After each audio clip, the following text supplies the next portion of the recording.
All right, guys, what's going on, everybody? We're a few minutes early. Hang on, I haven't even turned on my light here yet. We're a few minutes early, but the first draft is already firing, so we're just gonna jump right in. Normally, I'm chatting, we're doing this, you know, blah, blah, blah, blah, blah. Like, I was gonna show you guys, like, the decks I'm debating for Nationals, but nah, fam. We in there like swimwear. The first draft is up. Let's get it.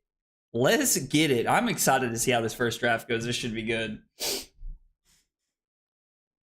Imagine playing limited. Yo, limited's awesome. I love limited. I'm just glad that we got it. Wait, yeah, I'm ready. Hell yeah, I'm ready. Let's go, son. Come on, let's go. Oh, Cusco's in here, dude. Let's go. Hey, and Mekado's in here. Yo, Thomas is in here. Yo, let's go. This draft's about to be lit, fam. This is gonna be awesome, dude. I'm about to get stream sniped like shit, son. Also, how is everybody? Mekado, Havoc, Trent, Bell, Rose, Chris, and Martin. What is up, everybody? Yeah, sorry. Normally, I like to, you know, start out by, like, talking about, like, what I'm thinking about playing at Nationals. Like, we talk about decks because there's downtime. We're waiting on things to start. Nah. We hitting the ground running tonight, son. I love this. I'm so, like, I love that the draft is already ready. Ready up. Ready up. Ready up! I'm gonna turn off the stream for the first game, don't worry.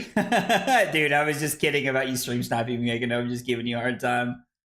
Oh. Hey, Bim, what's up, dude? Got rejected because not enough work experience? Ugh, that sucks, Annabelle. I'm sorry. The job market is crazy volatile. It is crazy volatile. Tom said I'm ready. Let's do it. Let's do it. Cusco, good luck, brother. Cusco sees me in the draft. Who are we playing round one? 1, 2, 3, 4. Oh, we're playing Mekado round one, actually. I guess that's why he said he's going to turn it off round one. For anybody who does not know, just in case, Nationals is in a week and a half, and we got to learn how to draft this format. I've only drafted twice, so we got to get some reps in tonight. Big game trophy shot seems like a really, really good card to pick up early. Like, this seems like a great majestic. Entangling shot is, I don't feel like we're passing anything crazy here. Like, we could pass the big game trophy shot and kind of like tell them that we are leaving this open. We could take the life for a life and like just try to like play open into not Marlin and try to like tell people that we're playing, that we're not playing Marlin here. Fiddler's Green is a good card to stay open with. Mutiny on the Swiftwater is a pretty good card. Works a lot better in Gravy Bones. Swabby is a very good ally. I mean, I feel like we're just crazy to not take this, right?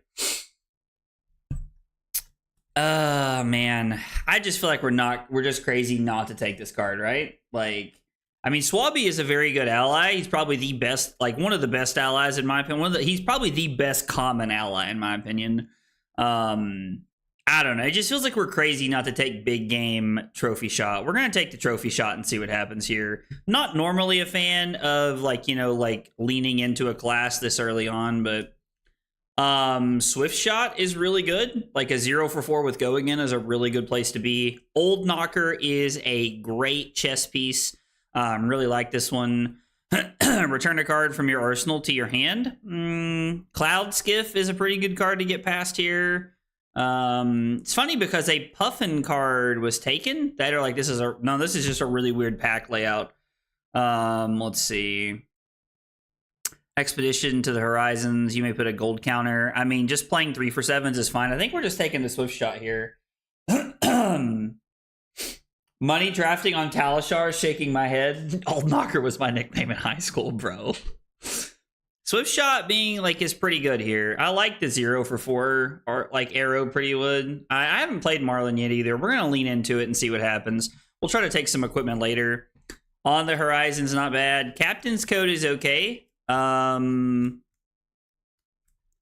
Battalion Bark is really, really good. I like that card a lot. Charticourse is a solid card. Another Swift Shot. You'll notice that there is a Marlin card missing from this pack, which means our opponent, somebody to our right, I guess, is playing.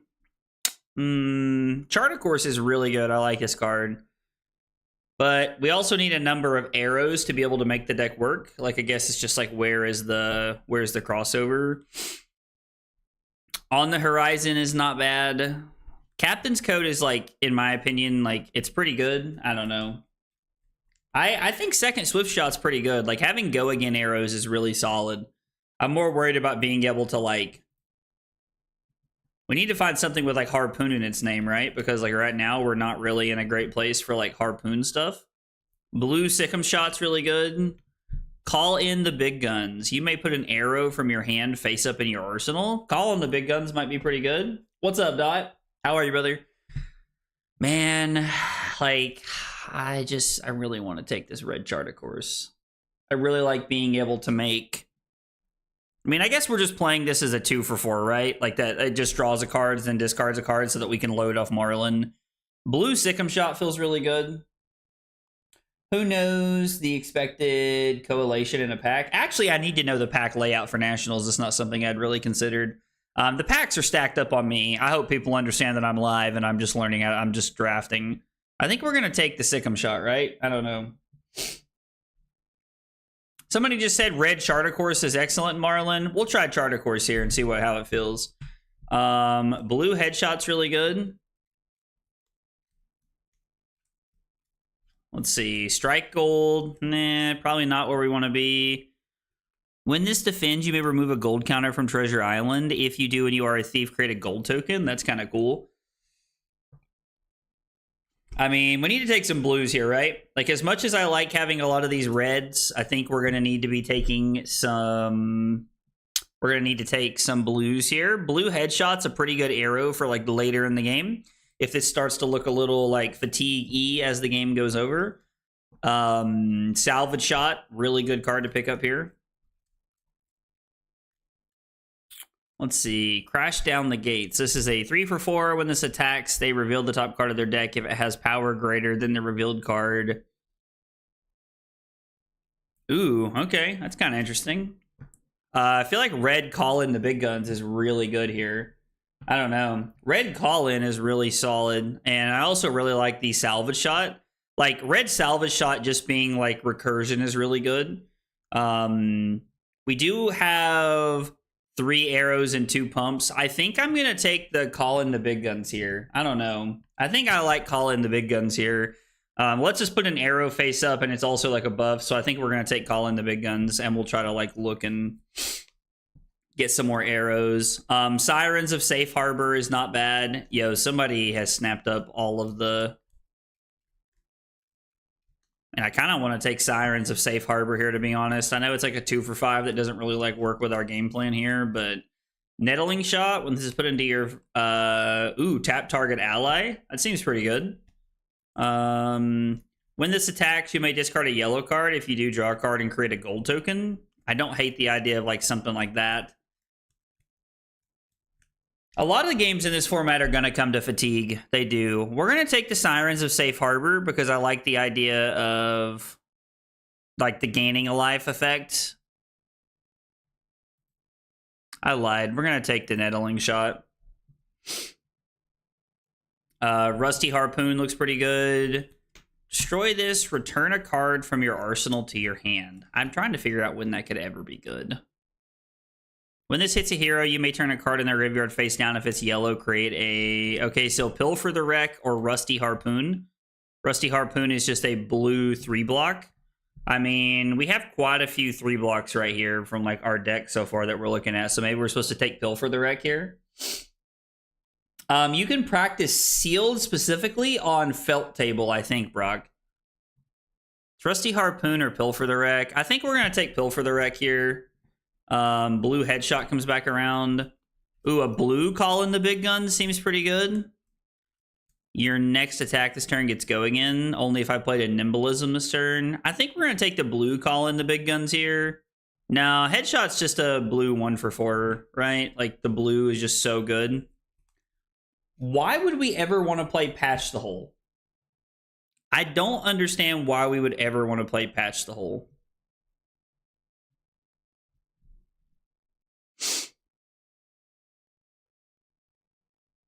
Like, are we taking blue Nimblism? I really don't think so, right?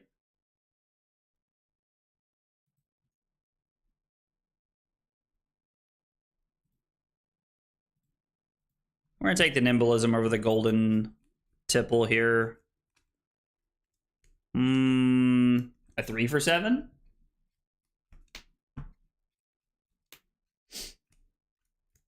In case you have an arsenal with no go again, you draw go again arrows. Okay. Okay, so I guess it just kind of like stops bricks. I guess we'll take the walk the plank here. We already have 4 blues.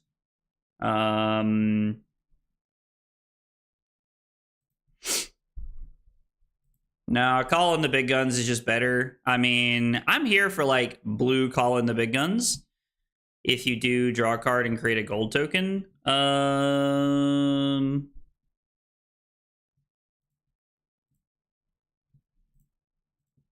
At first pack did not feel like amazing to me. Red Fin Harpoon, absolutely insane rip. Red Sikkim Shot will not will. Almost 0% that's gonna will. Would love the peg leg here, actually. I mean, Gold Hunter Light Sail could be pretty good. I mean, there's just 0% we're not taking. Like, I don't know. Like, there's just 0% we're not taking Red Fin Harpoon here, right?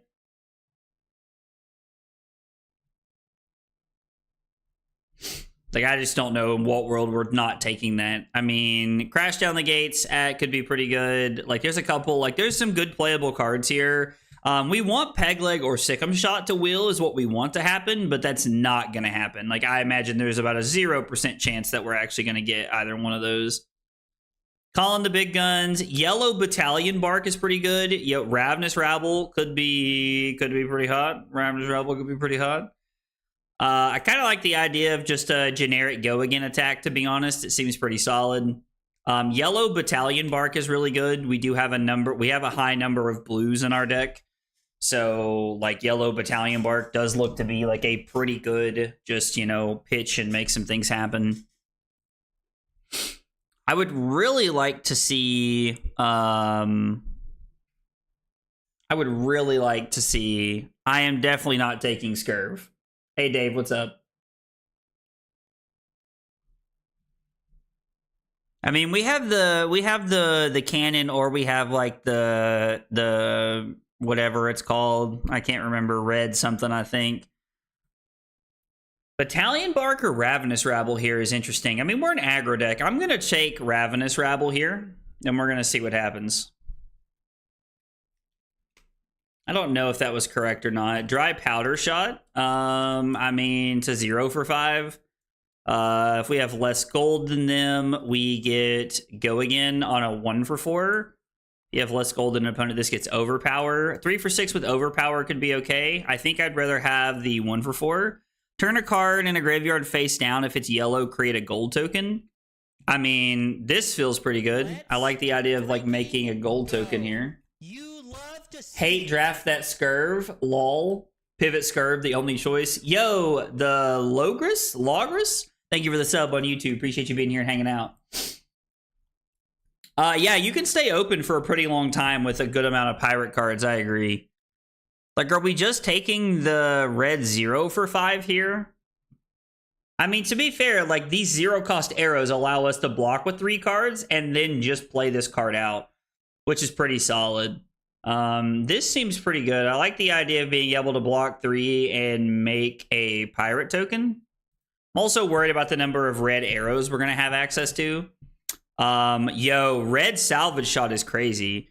Your next arrow gets +1 and overpower, and we draw a card. Is this card as good at, like, I mean, this card's probably better than Red Salvage Shot, right? So there's 3 really good cards here. How many cards are left? 1, 2, 3, 4, 5, 6, 7, 8, 9, 10, 11. We will definitely see more cards in this pack. I know Trent's excited about the Monkey Powder card. Trent in all caps, dude. I mean, Blue Battalion Bark's also insane. I like this card a lot. This card's a very, very good card. I mean, it's this or Salvage Shot, and we have to be careful. Like, how many arrows do we have? Right now, we have 1, 2, 3, 4, 5, 6. We have 7 arrows right now. So we definitely need to take some more arrows the rest of the game. There was a Scurv that just came through. We did pass on it, but there was a Scurv. We don't have any equipment, so I think we're looking at taking this Captain's Coat. Only if you've drawn a card this turn. That shouldn't be too difficult. I hate passing up on these salvage shots. Red Headshot? Yo, that's insane. That's actually insane. Red Headshot is just a 1 for 6. I mean, the Salvage Shot is really good, but I think, like, Headshot's just a better pick here. I think Headshot's just actually insane.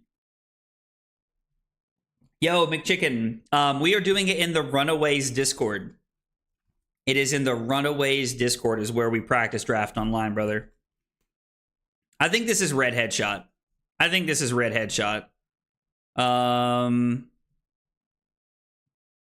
doesn't really help us here. Blow for a Blow could be pretty good. I think this is just also Red Headshot. Bluefin Harpoon this late feels really, really good.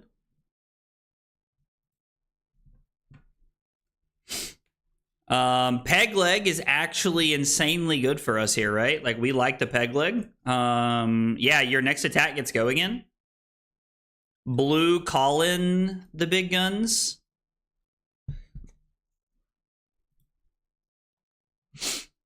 I mean, this card's just a red 0 for 4, which seems fine. The Siren seems okay at best. And then, like, we can't take the Angry Bones card. So I think it's just Blue Colin the big guns. 1 for 4 with potential go again, or 3 for 6 with potential overpower. My gut tells me it's the 1 for 4. Because the 1 for 4 just feels like it should line up so well if, like, we're utilizing our hero ability every turn and, like, destroying gold and doing things. Yo, I could not believe that willed. I think I said at the beginning that that would not will. We had really good picks this pack. So Dave does make a good point. If we're looking at using the cannon, which we have 2 of the harpoons, like, we are a little low. Gravy's wide open, it looks like. Looks like we are a little low on blues. Yo.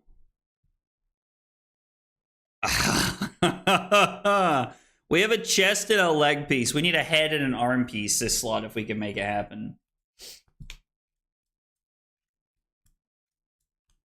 Paid actors confirm. I agree. Moray is just bad in draft. Is it? I know that was the one that Yuki took, like, pick 2 or pick 1 or something like that in her draft at the calling. Scar for a Scar seems insane here. God, I love these generic cards that have go again, like, randomly. A Marlin might have swapped there. Honestly, Havoc, that would make sense. Colin the Big Guns is pretty good. I like that card quite a bit. What is Drop the Anchor? Your next arrow attack this turn gets +3, and when it hits a hero, tap them and all allies they control. Yo, that card seems really good. Yuki is also just the GOAT. I actually completely agree, Dallas. I completely agree. Yuki's very, very good player. Scar for a Scar or Drop the Anchor is what stands out to me here. I don't know. We have 30 seconds. I'm going to leave it up to you guys. Scar for a Scar or Drop the Anchor here? Who said Rusty Harpoon? Dave? Dave, come on now.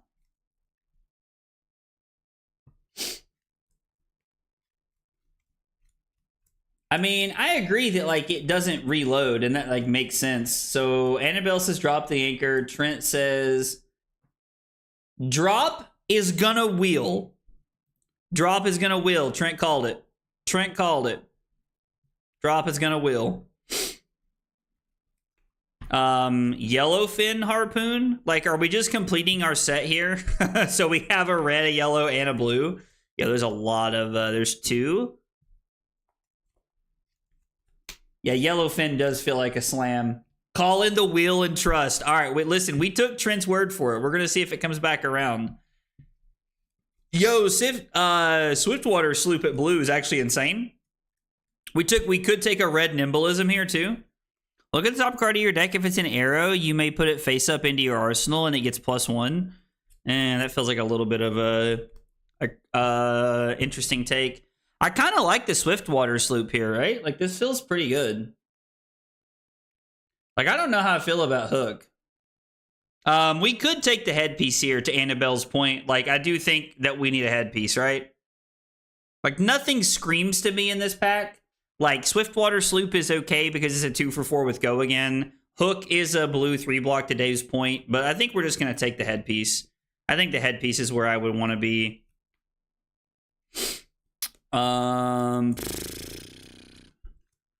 have 1 Nimbleism. Like, I don't think Jack be Nimble is where we want to be. Blue Salvage Shot seems like a pretty good place to be. Remove half the gold counters from Treasure Island, rounded up. If you are a thief, equal to the number of gold counters removed this way. So this would require us blocking. I think blue salvage shot's probably better, right? It's a blue arrow that requires them to, like...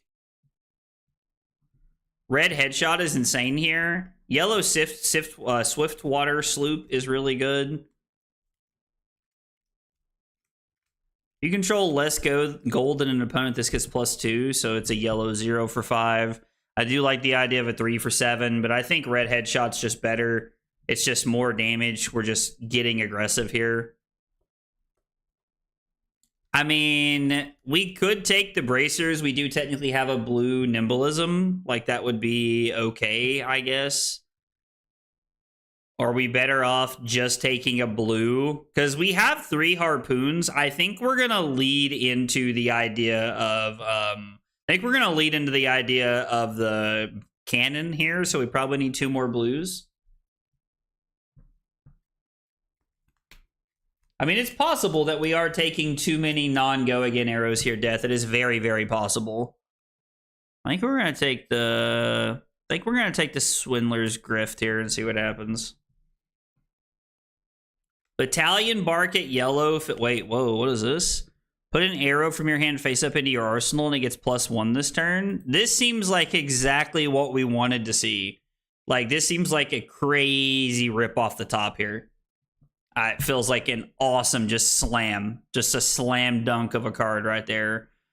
Yellow headshot could be pretty good. We could take the golden tipple and try to, like, do some gold generation this way. I mean, yellow 1 for 5s are pretty solid. We could take Pill for the Wreck, which is not bad. Filling out our equipment pieces there was really good. Maybe we're just going to take the... Drop the anchor. Yo, somebody get Trent. Somebody get Trent because it wheeled, baby. I cannot believe this came all the way around.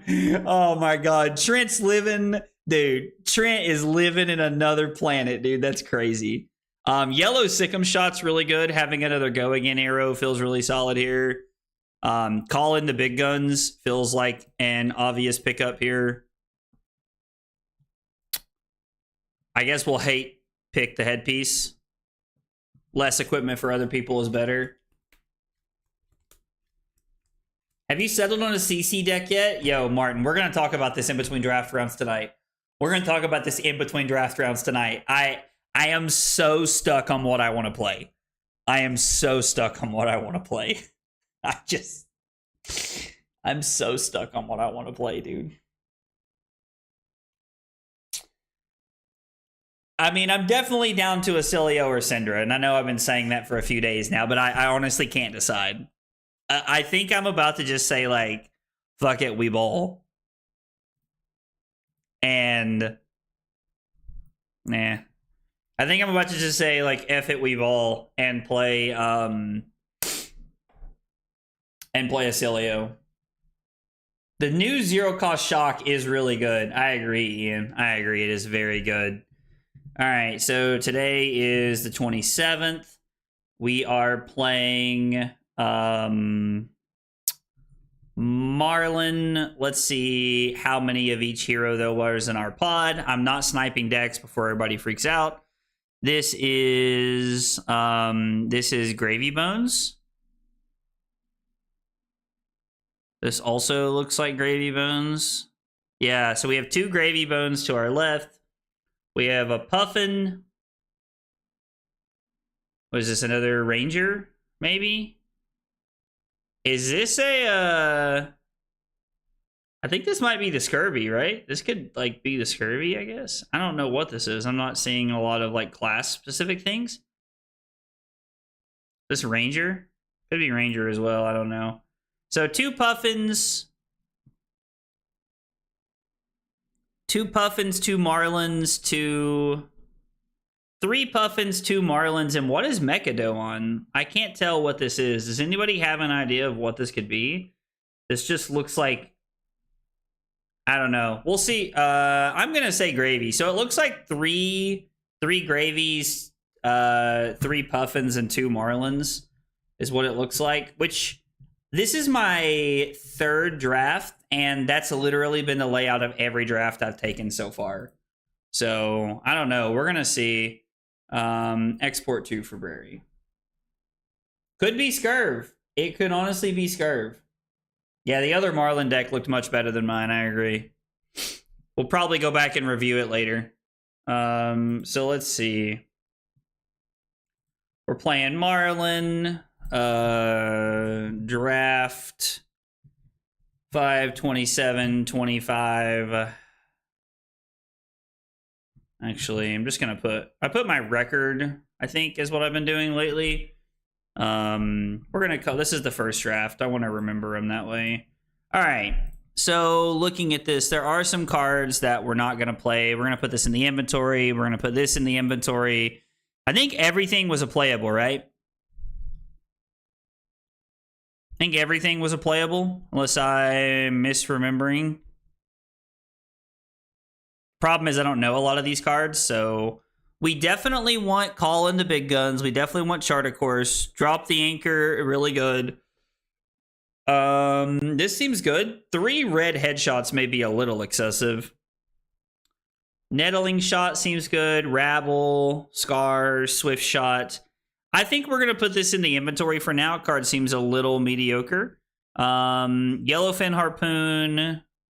This card seems okay.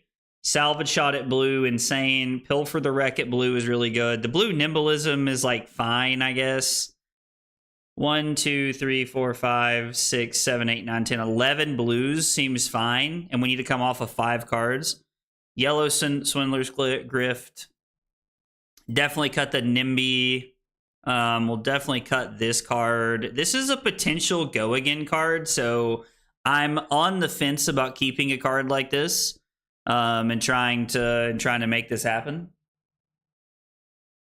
Thanks, Donald. I appreciate it. You guys should like the stream if you're hanging out on YouTube.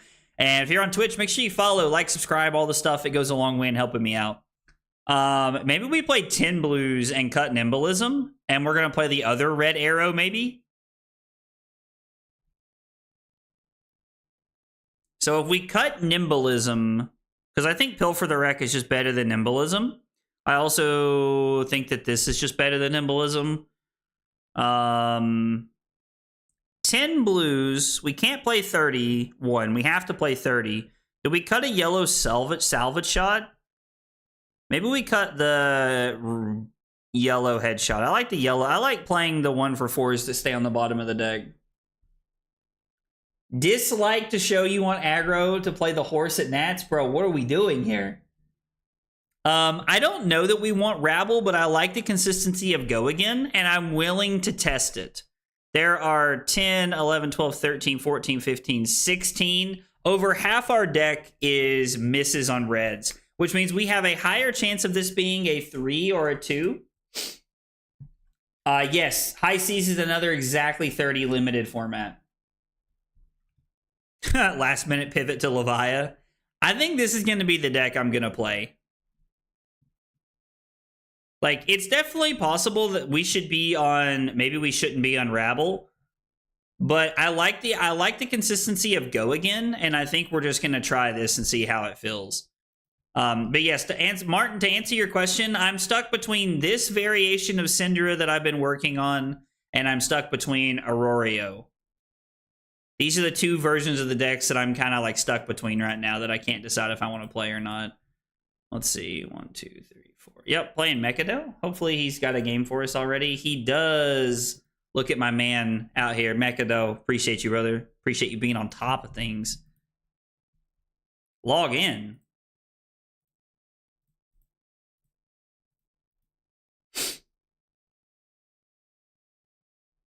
Yo, what? Log in? You mean log in? Log your mom in, dude. Log in. Oh, he is Scurv. Let's go, dude. He is Scurv. This is going to be fun because I'm going to get to learn a lot this game. So we're going to update this. So it was going to be 2 Gravy.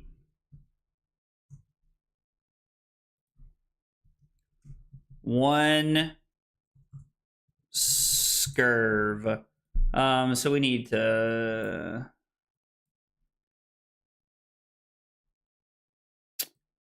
Sorry, I try to like... I have a... So for anybody who doesn't know, I keep up with all my games that I play. And if you are a YouTube member or a Twitch subscriber, you have access to all of my testing data.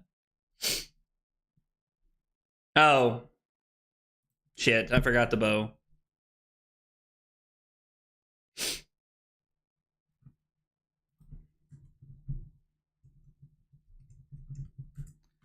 I hate when I do that. Hate when I do stuff like this. Which bow do we want to be on? I can't remember what they're called. We have this one.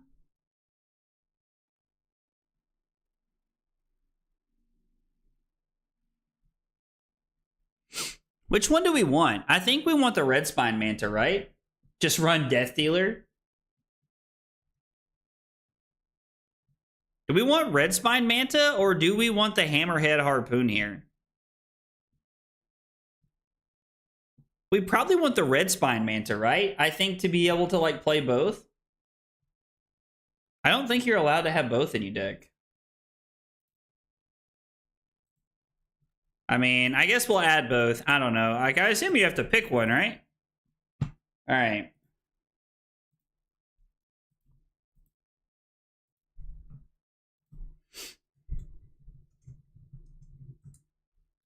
All right.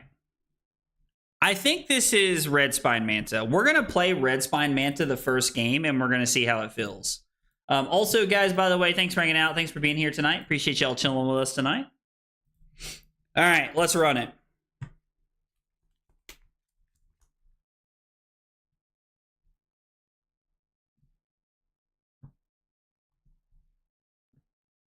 I mean, I think this is just going to have to be fine as a blue, right? So this is Blade Break. Like, I think this is just going to have to be like an okay arrow. What does this thing do? Unequip it. When this attacks a hero, steal a gold they control. Yo, you just get to steal a gold? If it's blue, pitch it, okay? Cannon is God? I mean, I guess you can have both, right?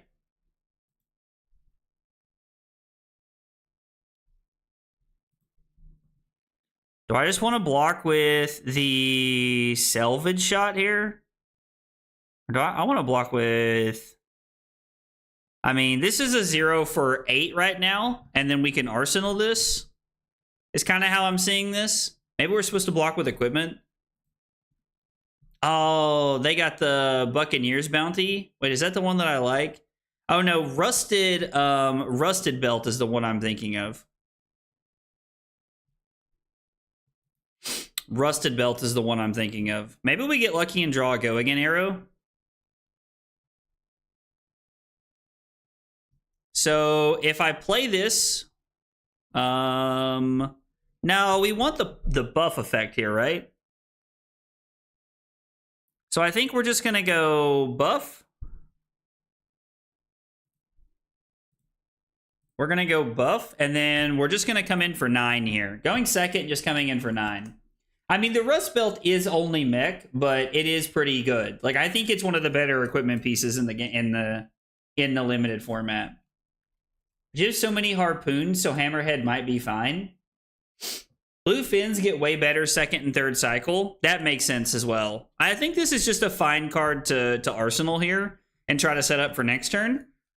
We could always do the thing where we like bounce the card back to our hand and block with it if we need to, which is pretty cool. I guess this is like also Arsenal Disruption protection. Yo, there's no shot you're taking 9. Okay.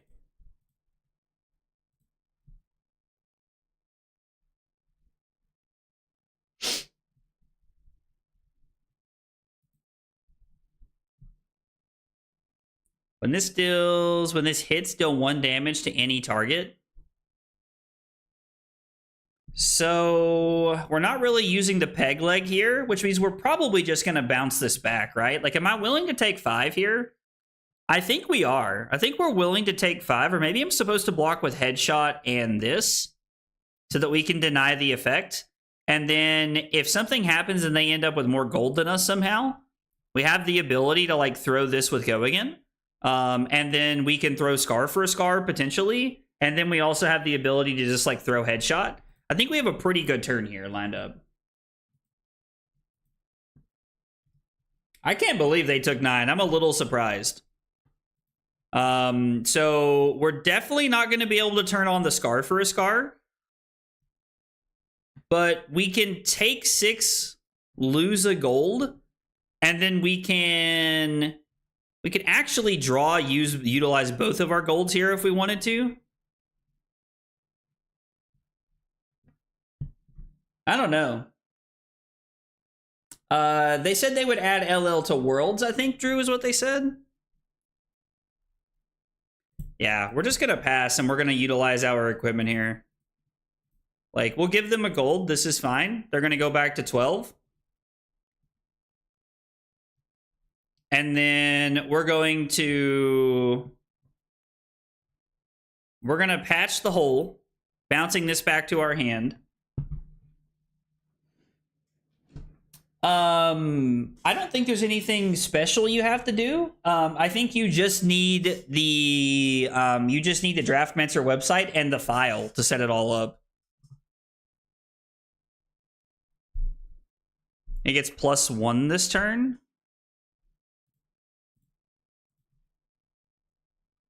Part of me almost just wants to like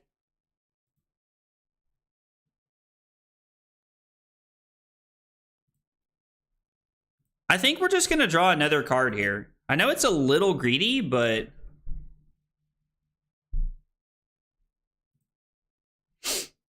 now we get to go 4 Go Again into pitch the nettling shot for headshot, which is going to be for 6. So this is still a 10-point turn.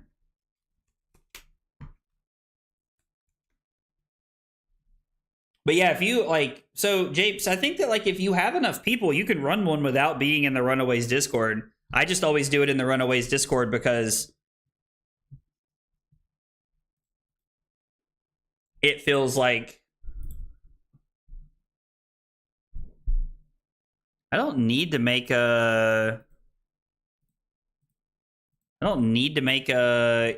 token this turn, so it feels like we can just leave it.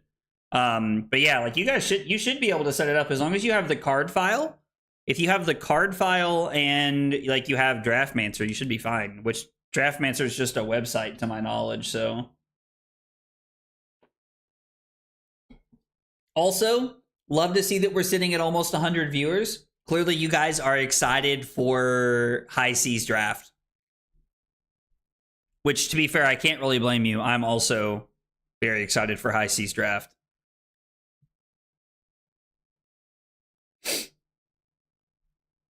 That's right. Dr. Pepper Zero's sponsor.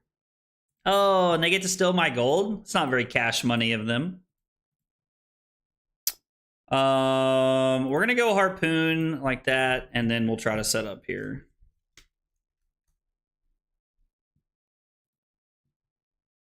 Destroy a gold you control, create a Gold Kiss Rum token.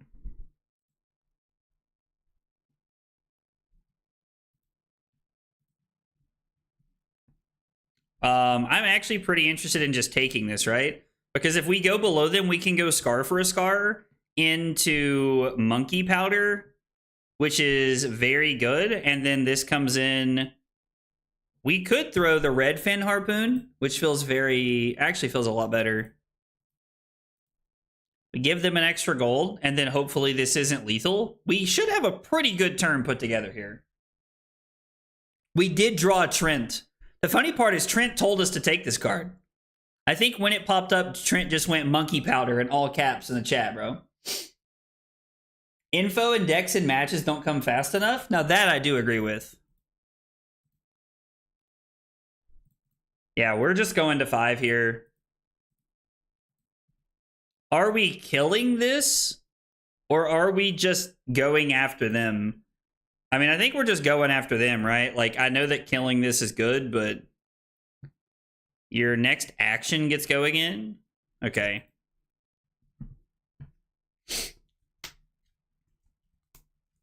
I mean, I'm hoping that this turn is enough to, like, try and end the game here. Maybe not end the game, but... Probably just me, but Monkey Powder seems not great in draft and CC. I mean, maybe not in CC, but it feels very good right now. Like, I think this is a very good turn.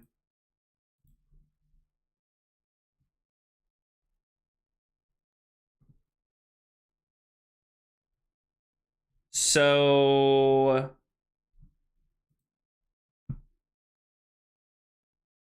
we get to load Swift Shot. And then this is just going to be 5 go again. 5 overpower go again. So we're able to push quite a bit of damage here. And then we're going to crack the gold to draw a card. Oh, I love this. Take 3 down to 4. We're going to crack... oh, we have to break the combat chain. We're going to crack... are we supposed to load it face up with +1 actually instead?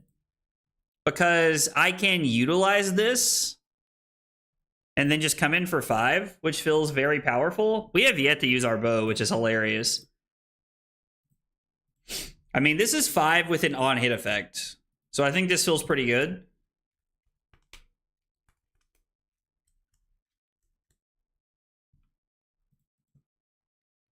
So we put them down to 4. I guess they're going to steal our gold now, which is sad. This hand was very good. I agree, this hand was very, very good.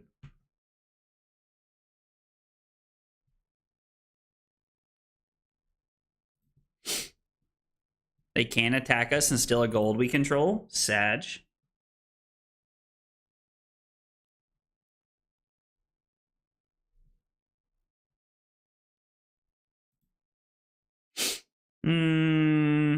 I think this is fine, right?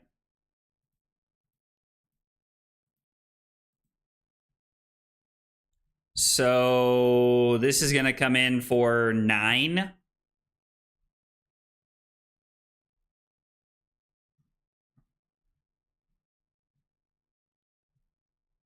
Or this could come in... I mean, it's 9 either way, right? Yeah, the harpoons actually seem pretty good. I really like the idea of the yellow one here. Cannon probably wins the game here. Yeah, more than likely.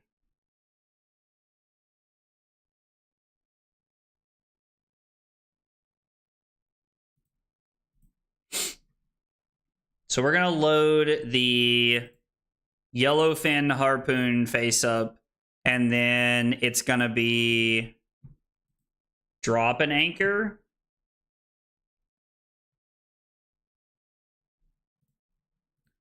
I could have played this better and put myself on an arsenal if I had cracked the gold instead of letting them steal it with the sticky fingers. So it was a little bit of a wrong play. Like, we utilized our arm piece, which was really good, but I think this would have been much better.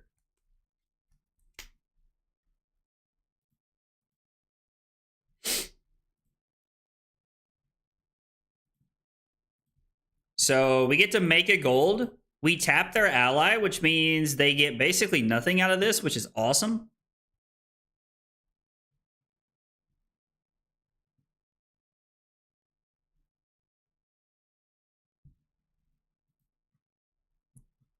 So if I activate this load salvage shot,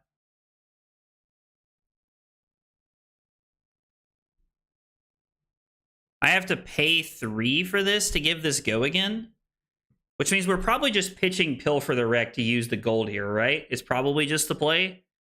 And then if we draw into something better, we can try to make go again an actual thing here. Uh-oh, that's pretty good.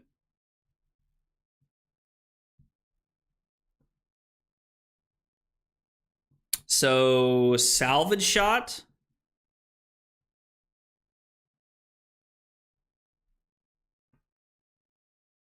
I mean, 5, 9, 12. What are the odds that they can actually block 12? I mean, it's possible that, like, he had the spec and it would have been like a blowout if he did have it there, but we still have like a playable turn, right?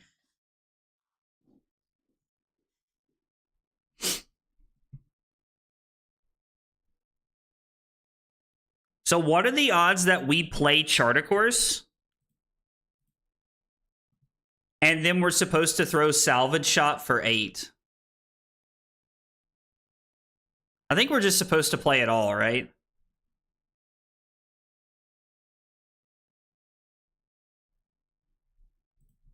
I think we're just supposed to play it all. Maybe we're supposed to keep the Charticourse in case we find something better. But I mean, this is 12. This is 12. Like, we probably get close to ending the game here. Discarding our Ravenous Rabble feels kind of bad. And then we're going to attack our opponent for 12. On hit, this goes in the bottom of our deck. Even if our opponent is able to block like 9 or something. Okay, I meant 11, but that also works. That works for me. Man, this deck felt pretty good there. Yeah, no, 2 blocks was really good. I mean, that was for 12, so we needed... Like, we needed there to be... Let's see, because it'd have been 3, 6, 8, 10. Yeah, we needed to push over a little bit of damage there. I mean, yeah, that was good. There is a lot of 2 blocks in this set, to Weston's point, which I think makes a lot of sense. Feels like there are indeed a lot of 2 blocks in this set. I wonder if there's a 1-0 game that's already been posted.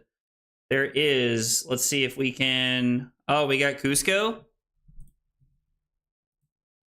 Yo, we got Cusco. We got Cusco. Cusco, good luck, brother, if you're watching this. If you're here hanging out with us, best of luck to you, fam. All right. So we did win our first game of draft, which is pretty good. I'm kind of thinking that we're supposed to like try Hammerhead this time around and see how it feels. I don't think there's any cards that we'd rather cut out.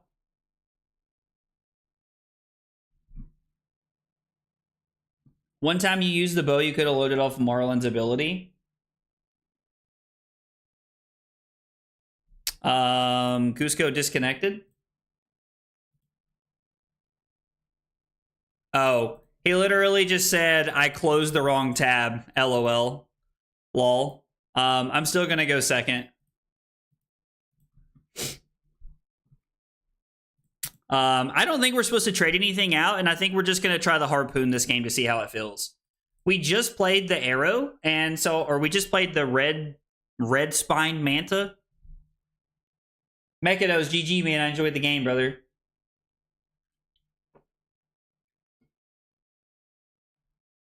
I don't think they want fatigue as a viable option in limited. I mean, yeah, that should never be the case for any limited format. Like, if we're all just running around playing fatigue, it's like, is anybody really having fun if that's the case? Also, guys, by the way, if you're going to U.S. Nationals, please come say hi. Please come hang out. I haven't taken a poll yet. Like, just for anybody in the chat, anybody going to U.S. Nationals? Anybody want to do like a dinner? Like a big dinner, hang out with everybody kind of thing? Bright Lights was a really intriguing format to me, I think, once I got into it. Like, once I got into it and started playing it a lot, I really enjoyed that format.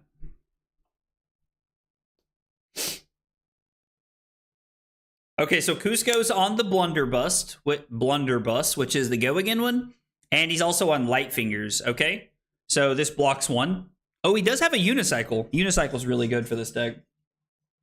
Let's hang at Worlds? Dude, book it, Martin. I'm there. Book it, Martin. I am there.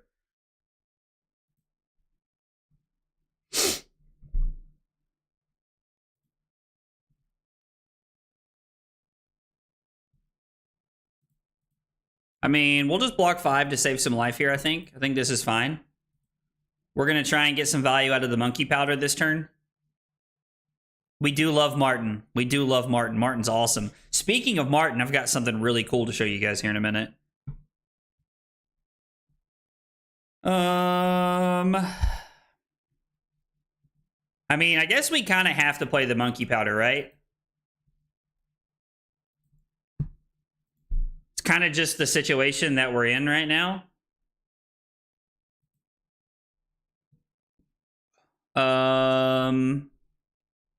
Let's load in the headshot. Now, we can activate the bow and come in for 8. Or I'm sorry, it's going to be 4 or 5 automatically. Or we can just attack and then arsenal the Sikkim shot. I kind of think the Sikkim shot's where we want to be, actually. Yo, Kit, what's up, dude? I have a wedding to attend that weekend. Is that the same wedding you were like kind of planning when we were hanging out in Atlanta? Like, this is 9 overpower. I think we're just supposed to ship this in Arsenal to Go Again arrow, right? Like, 5 overpower seems like a pretty good turn here. We're probably in a pretty good situation to get the gold from Treasure Island this turn, and then we have a Go Again arrow for next turn. Dude, Havoc, I hope you have a great time, man. I hope you have a great time at the wedding. Like, I think weddings are a blast. Carly and I have a lot of fun.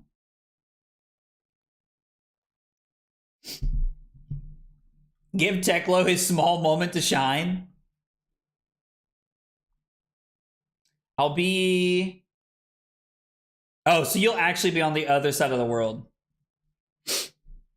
Okay. So... Cusco actively making the decision here to deny us the gold.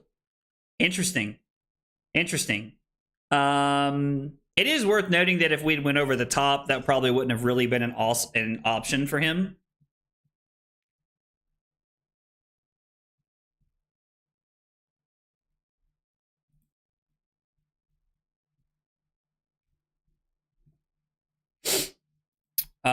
If I block Bluefin Harpoon, we can go 3 Go Again into Salvage Shot for 6. So I think I'm gonna block the... I think we're gonna block the Nettling Shot here. I think we can just block Nettling Shot pretty safely. Calling the big guns could also be very, very powerful here. Activate Puffin to make a cog. Crank that. Na na na na na.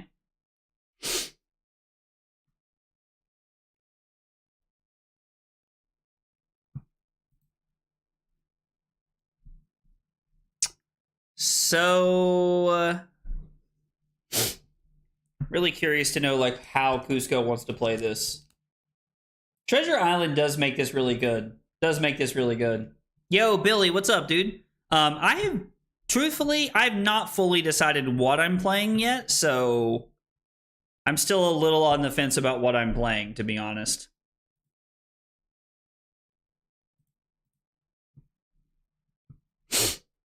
Do you know what you're playing for Nats, Billy? Is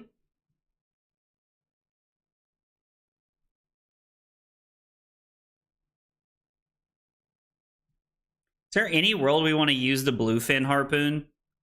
I don't think so, right? Like, we had another blue, maybe.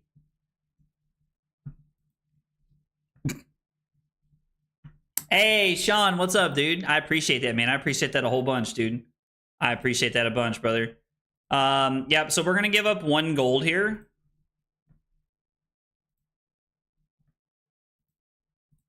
We're going to come in for 3, go again. See how Cusco decides he wants to play this. And then it's going to be salvage shot for 6, which more than likely should win us the Treasure Island battle here. Been messing around with a lot of stuff. Leviah kind of good right now, but odds are I just end up on Azalea. I just end up on what you want to play. I mean, I get that. I think a lot of people feel that way, man. I think a lot of people feel that way. Cusco has done a really good job of denying us. Oh, I was like, what? I was like, this should let us load the salvage shot, right? Yep, and then a salvage shot for 6. Cusco's done a really good job of denying us gold from the Treasure Island, which I think is very, very powerful. I like this arrow a lot. Red salvage shot almost demands to be blocked, I think. Being able to put this on the bottom of our deck and creating 2 golds here, if this hits for 2 or more damage, is very powerful. Gotta give Azalea her send-off. Well, I cannot think of anybody better to do it than Billy Pistol. I mean, he did win a calling. He did win a calling on Azalea, so I think it's pretty fitting, right? Uh-oh. Is my internet, like, dying? What's happening? Hello, chat? I'm kidding. I know that the stream's still up. At least I hope it is. Next turn, we're probably just going to try and make some stuff happen with the gold here. Scar for a Scar.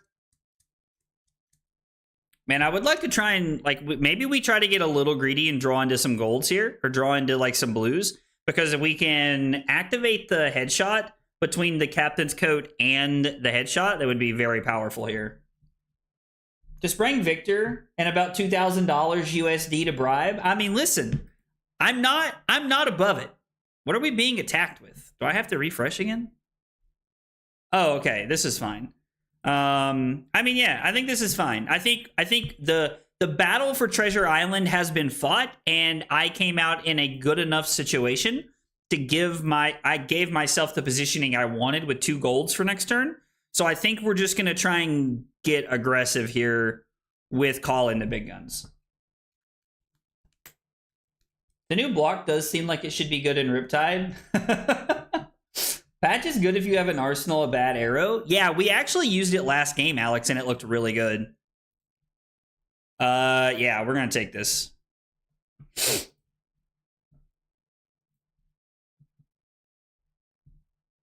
Yo, chill.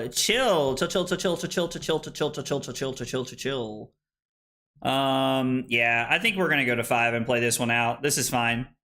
We do have the option. No, we need a draw card. Nah, we're gonna get aggressive here. We're gonna get aggressive. I think Trent's a handsome man. Trent is a handsome man. Trent is handsome. I'll take bribes. Dude, Himmel's out here like, I will take your money. Give it to me. Speaking of Himmel, he just took my money for a bunch of foil Cinder cards. Himmel, I'm not going to lie, man. You might be about to take more of my money. I'm going to need some foil Acilio cards.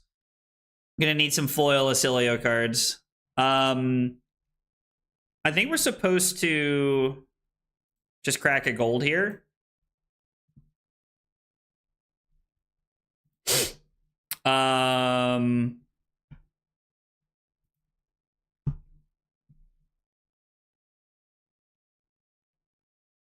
This is currently coming in for 6.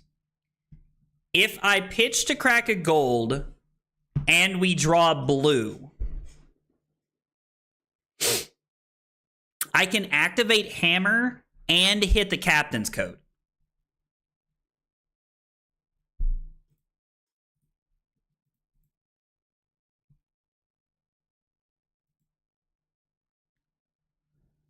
I think here, now we're just going to take the 9 points of damage, I think. I think we're just going to take the 9 points of damage and Arsenal big game trophy shot. I think this is fine.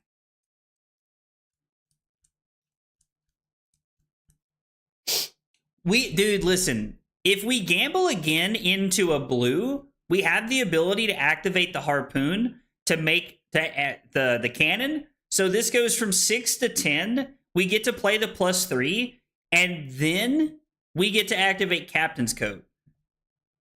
Which means we don't have an Arsenal, but we're coming in for... what? 13? Cusco said he's thinking here. Proudest LSS staying away from booty puns this set? Bro, I was expecting a lot of them, Martin. I do enjoy the old gambling. Speaking of gambling, I was trying to bet on the freaking NBA game tonight, but I couldn't get the code to come through. I was so mad, dude. It actually wouldn't have been overpower because this doesn't have harpoon in the name, but it would have still just been 13 damage, which I think would have forced at least 2 cards out of Cusco's hand. Cusco going to 1 here is genuinely terrifying to me. That scares the living crap out of me, bro. That terrifies me. Hopefully this is one of those situations where Cusco doesn't have a better option. Oh, man. I mean, we can bring this back to our hand, and then we can block with the Swift Shot. Oh. So we have 2 options here. We can either block 3, 5, 7... and we can attempt to... we can block 3, 5, 7 and attempt to draw into an arrow and hope to get a little bit lucky and try to like do some sauce. We also have the ability to crack our headpiece. We can block 3 with the card from Arsenal, 3 with the Swift Shot, and then we can block 6 here. And then we can go Chart a Course into Ravenous Rabble.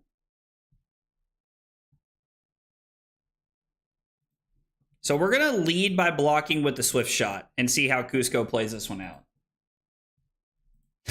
Enjoy gambling, Main Acilio. Going to my first pre-release for Fab this weekend. Any resources to try practicing drafting sealed? Yeah. Tate, I hope I said that right. Yeah, absolutely. So right now I'm drafting in the Runaways Discord. They have a draft section that you can use for free. Just set up the draft with other people. It's really cool. +4 is pretty good.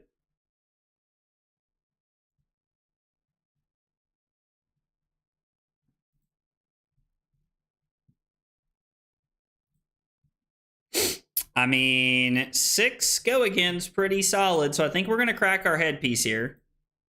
I think you can also utilize Felt Table as like a way to play like sealed. I think. Don't quote me on that, please.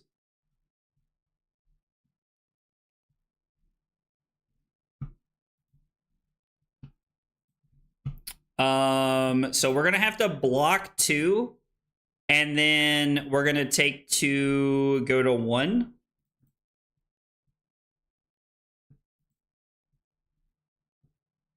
And then we're gonna pray that Rabble hits a red, because I think that's our best choice here. I think this is our best choice here.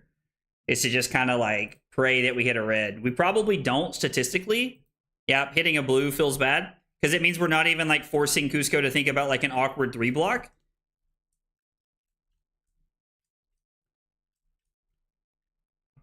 Which card? Sky Skimmer? Oh yeah, that card would have been insane. The card like almost assuredly ends the game. Oh man, this has been a really good one. I don't think bow would have like, I don't think having the bow would have like changed anything here.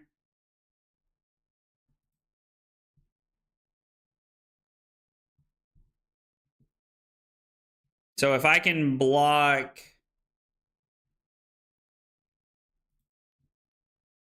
If I can block 5, this card's next attack gets go again. Okay, so this is go again. Now it's 6 go again.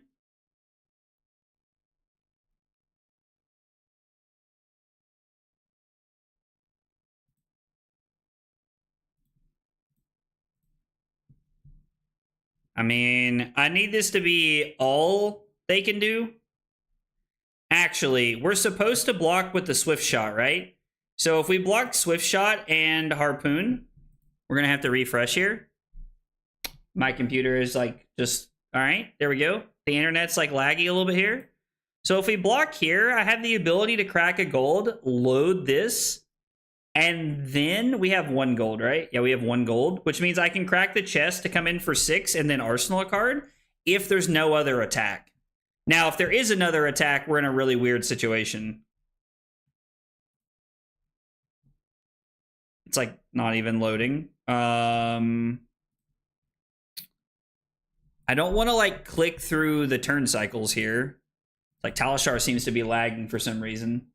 I agree. Puffin is busted. Puffin is very, very powerful. We're also in a situation where like Cusco's just kind of fatiguing us here, which is unfortunate.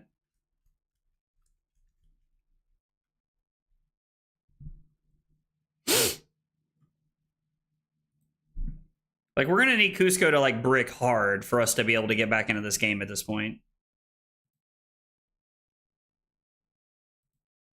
Yeah, just being able to create a cog and draw an extra card there is very bad for us.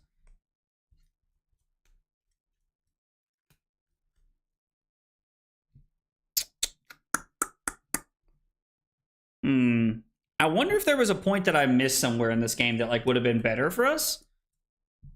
Like, I have to go back and watch this game. I mean, Cusco is also just a very good player. Cusco is, in fact, a very, very good player. I think Puffin's going to be very good in CC, Drew.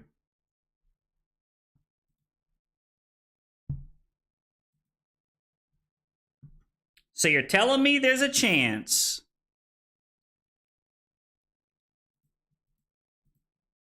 I mean, we're just supposed to block 8 and then hope that we draw something to do. I think has to be the world we're living in.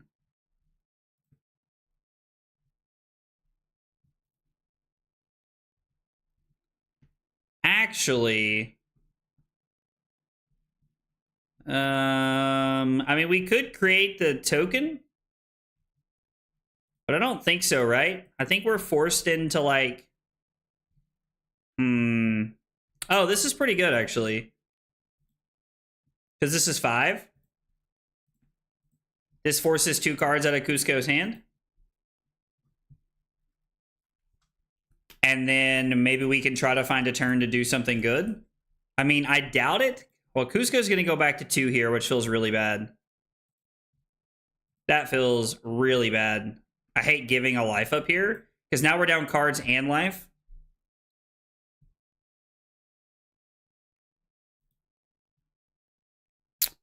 Man, this being 7 is just so bad. Yeah, that is unfortunate. And then I think we're forced to Arsenal this, right? We're just forced to Arsenal this, and I don't really know what us keeping something looks like here, if I'm being honest. Like, I don't really think we're able to keep any cards here. Yeah, no, the token doesn't help us there. The token did not help us there, I agree. Like, making the golden cog token was not better than the play that we made.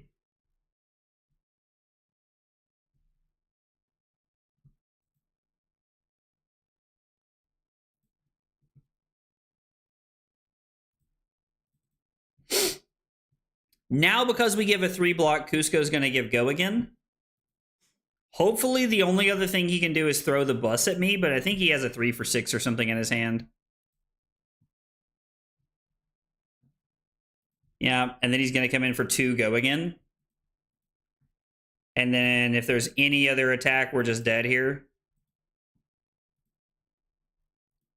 Because his weapon's going to get us. Yep. Well played, brother. Well played, Cusco.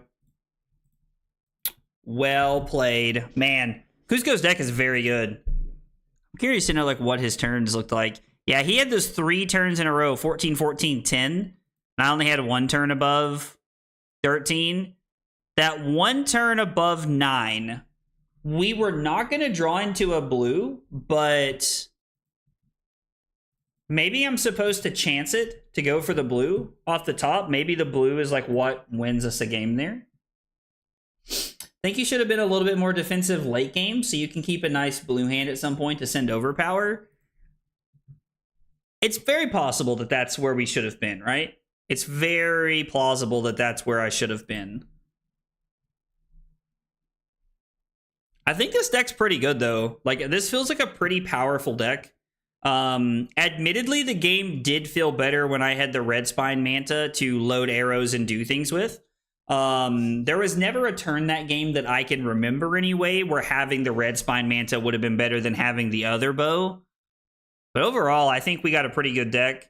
The thing that I think probably cost us the game, and I know that it's like a statistical, it's not like an anomaly, like statistically it should have happened, but the Ravenous Rabble hitting the blue was really bad. I needed to be able to take 2 cards out of Cusco's hand to make my hand just a little bit better there to try and get more breathing room. But I mean, statistically, we're on 16 cards that are not red. So it's just like statistically, we should have missed and we did. But if we hit a red, like if we're fortunate enough to hit a red, then maybe we like stay in that game a little bit. I don't know. Actually, you know what? Let's see how I'm naming my other draft heroes. Okay, so I'm getting them backwards is what I'm doing here. So we're going to go 1-1 on this draft, and this was draft 1 of the day. So, I mean, overall, like, I think this was a pretty good hand. Would 13 overpower rather than 9 arsenal change? I'm not sure when I could have done 13 overpower. So the turn where I threw 9 instead of 13, if I crack and draw into another blue, which we would not have, it would have been absolutely insane. We would have just absolutely, like, blasted that game in the direction that we wanted it to be going, I think. But let's see. There's 6 people in the draft queue. We're just going to go ahead and hop in the next draft queue and see what happens. But I mean, yeah, that was a 1-1 deck. Like, I'm not upset about that. Cusco, if you're hanging out in the chat, by the way, GG, man. If not, I'm sure you'll watch this later. Let's see. Beat a Scurvy, lost to Puffin deck, really strong. Rabble hitting a red may have won me the game. And then the one thing that I really like to do, and I've actually been doing this for people. This has been more of like a personal thing. I like to have the draft deck link in the testing data sheet so that you guys can see it. All right. Yeah, your deck is very good, bro. I agree. Your deck was really solid.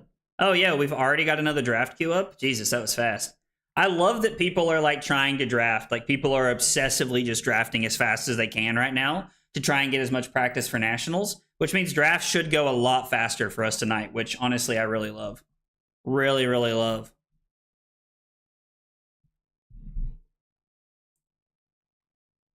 I am on 6 blasts. I'm just on the Yuta list. Swift Shot's pretty good. There only being 1 gravy card in this pack makes it very interesting. Board the ship. That could be a pretty good card. There's nothing that's like just screams to me in the open slot here. Like Diamond Amulet like seems like super mid as a card. Salvage Shot seems like a pretty good card. I don't really know if I want to just play that again. I don't know. Like, we could take the Peg Leg here as just a way to give this go again. Gold Hunter. I mean, the Gold Hunter Marauder, like, leaves us open a little bit.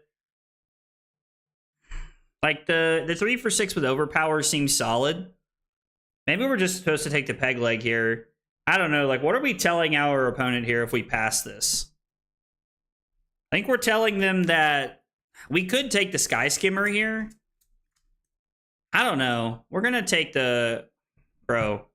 We're going to take the Peg Leg and see what happens here. We're going to take the Peg Leg and see what happens. Old Knocker is another really good one to take. Murderous Rabble seems like a really good card. I don't know why people aren't taking that card. I'm not a big fan of the Ambulance Trit. They seem like very like hit or miss. I don't know. Like, I mean, the action point could be good, but if we don't have something to do with it, it's like not that great, right? I think Old Knocker is very powerful. I really like the idea of the Murderous Rabble here. Mutiny on the Battalion Bark is also a very strong card. Like, we probably get a better chess piece, right?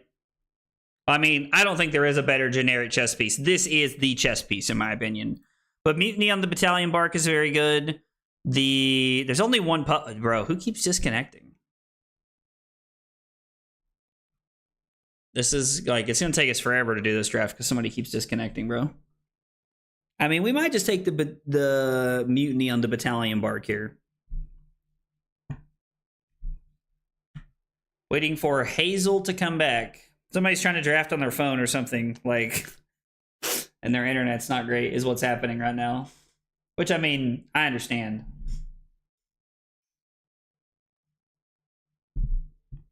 Guys, by the way, if you're here for the first time, you're hanging out with us, you're new to the channel, we got 3 questions we ask everybody when you're new, and they are, what's your name, what got you into Flesh and Blood, and what are your favorite hot dog toppings? Tell me about yourselves in the chat. I would love to get to know more about you guys.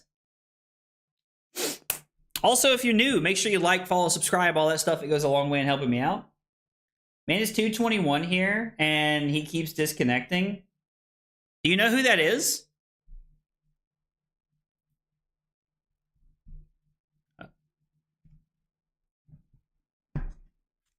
Oh, just no idea? You're just jumping in? I mean, maybe taking the amulet is really broken, Trent.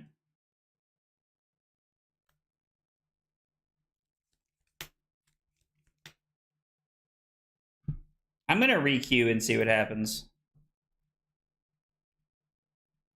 Sorry, my phone just died.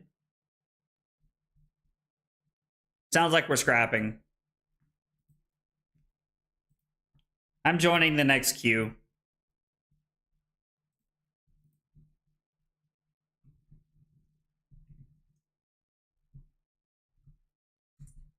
Yeah, I'm just leaving this. Oh, well. Well, I tell you what, while we're waiting, I mean, the draft queue should fill up in about 2 seconds here. It shouldn't take very long. But while we're waiting, you guys know that Acilio is definitely one of the decks on my list that I'm considering playing for Nationals. And this is like the finalized 80. I am on Yudo's list entirely. I'm on his sideboard plan. I'm going to post, by the way, in the members, in the YouTube members Switch subscriber section of Discord, the updated subs deck list version so that you guys can have the sideboard guide and everything like that. But yeah, I don't know. This looks like honestly, I might be ordering foil Acilio cards to play this. All right, let's try this again. Let's try this again. Seeing a lot of the same names here. I wonder why. No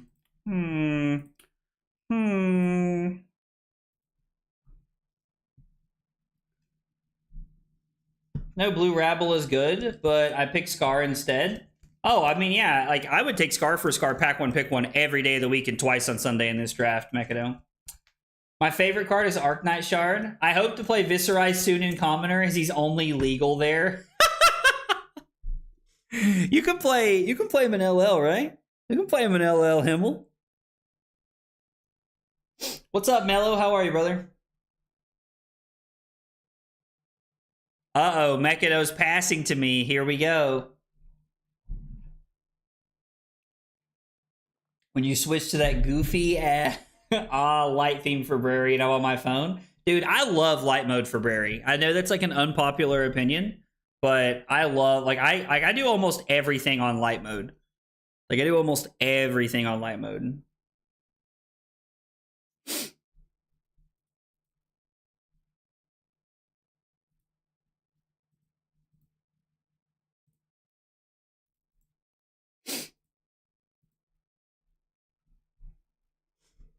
I think Twitter might be on dark mode.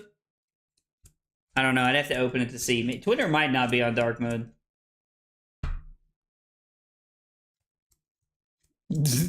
But light mode hurts my eyes too much. I'm sorry.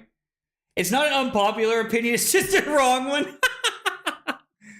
Yo, are we about to have to trash this draft as well? Like, come on, dude. I need to practice for nationals.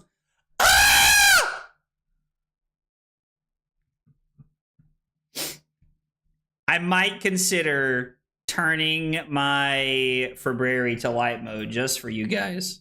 Maybe. Maybe.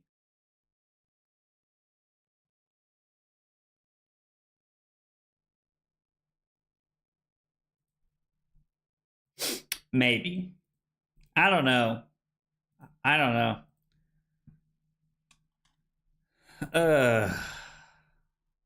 All right. Auroreo. So this is the 80 that we're talking about, right? The new shock has been absolutely insane. Turn sideways. There we go. Consign to Cosmos and Shock has been absolutely insane. You could at least use one of the lighter colored themes. I don't even know how to change. Hang on. Let me look at my other profile here. How do you change themes? Preferences. It's got to be under preferences, right? Theme.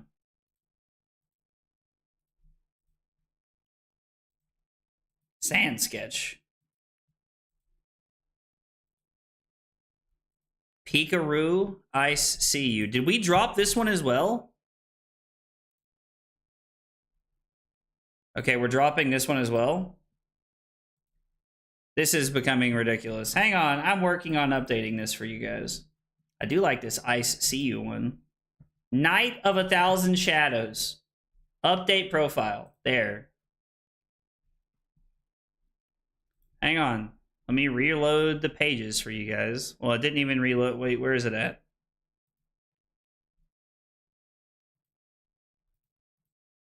There. You guys happy now?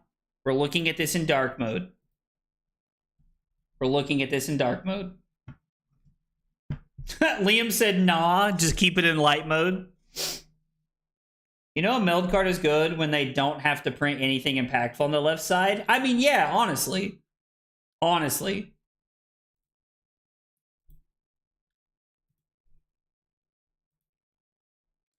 That's the wrong Discord. And it opened on the wrong side.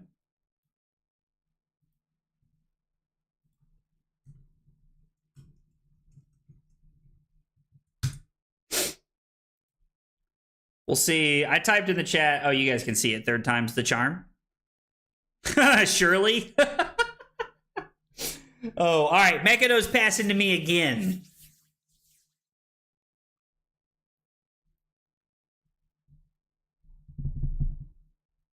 I'm going to assume that's like Sam. All right, let's go. All right, let's see what we got here. Copper Cog stands out. Entangling Shot seems okay. Blue Swiftwater Sloop. Scar for a Scar? Yo. Paddle Faster is okay. Helmsman Peak is fine. Yellow Charter Course is whatever. Scar for a Scar stands out like the pick here. Your pupils get to be normal size for the first time ever. For the first time in forever. I don't even remember what that's from. I did say Scar for a Scar a minute ago, and I did stand by it. I mean, this card's just insane. It's a 0 for 4 with like basically always having go again as long as you play limited in a strategic fashion. Draw back the hammer is so good though, right? Yeah, we're taking Scar. We're going to stay open and take Scar. Peg Leg is a good card to take here. Red Cloud Skiff looking really, really good. They did not take the rare or the majestic slot, and it looks like they took the one of the pirate slots. Mutiny on the Swiftwater looks good. Cloud Skiff could just be a really good card here. I do love Frozen. I do love the movie Frozen. I know every word to the song Frozen. Like, literally every word. It's not a joke. Cloud Skiff's insane, right? But we passed the Copper Cog. Cloud City Steamboat seems really good. Peg Leg keeps us open here. Everywhere he goes, he sees Aurora. Thieving Varmints is not a bad card. I really like Mutiny on the Swiftwater. I think we're gonna take the Cloud Skiff, right? We're gonna try to play Puffin. We're gonna take Cloud Skiff and see what happens here. 2 Puffin cards in this pack. Tighten the Screws is really good. Yo, Fire in the Hole. Unicycle? Come on. Unicycle's so good. Mutiny on the Battalion Bark? Dude, there's so many good cards in this pack, bro. Okay. Easy there, more. Easy. I think we're just taking the Unicycle, right? Like, we're locked into playing this now, and we're taking the Unicycle. Tighten the Screws, though. Nah, we're taking Tighten the Screws. It's probably the best. Tighten the Screws is probably the best common non-attack action for mech. I mean, I hate to pass the equipment, but Old Knocker. Now, there's Rusted Belt we could pick up. Blue Cloud City Steamboat. Tooth of the Cog seems very good as well. Expedition to Dreadfall Ranch. Reach. I mean, it's a 2 for 6. There's the potential 0 for 5. There's the Overpower card. I think we're looking at the Cloud City Steamboat here. I mean, I highly doubt it'll roll around, right? I highly doubt it'll roll around. I think we're taking the Cloud City Steamboat here. No, this is just insane, right? Yeah, this card's just too good, I think. Flying High Red is really, really powerful. We got another blue Mutiny on the Battalion Bark. I think we just have to take Mutiny on the Battalion Bark, right? Like, Mutiny on the Battalion Bark is just so good, right?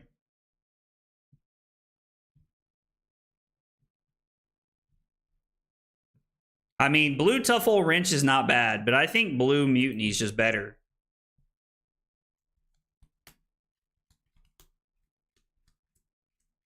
Goldwing Turbine is insane. Nimbalism's not bad.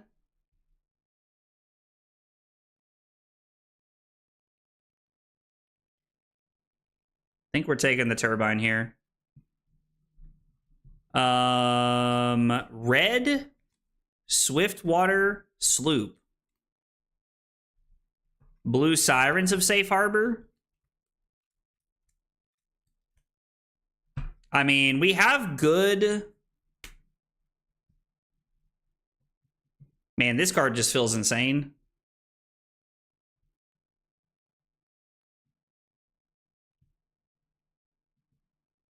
I mean, it's just a 2 for 6, right?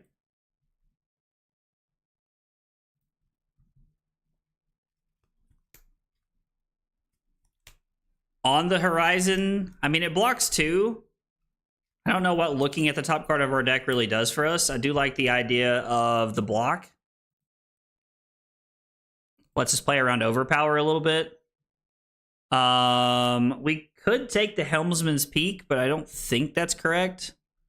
Blue Swiftwater Sloop coming back around is really powerful. We need blues. We're going to look for equipment over the next couple of packs. This is insane. We could take Mutiny on the Swiftwater. I kind of like this card. I also like Rally the Coast Guard being very powerful, but I think Sirens of Safe Harbor, just being able to block 2 and gain a life is really, really powerful. Yeah, I like that card quite a bit. Well, it looks like Marlin is wide open.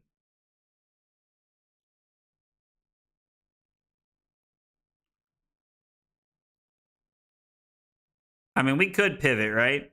Technically, we could pivot.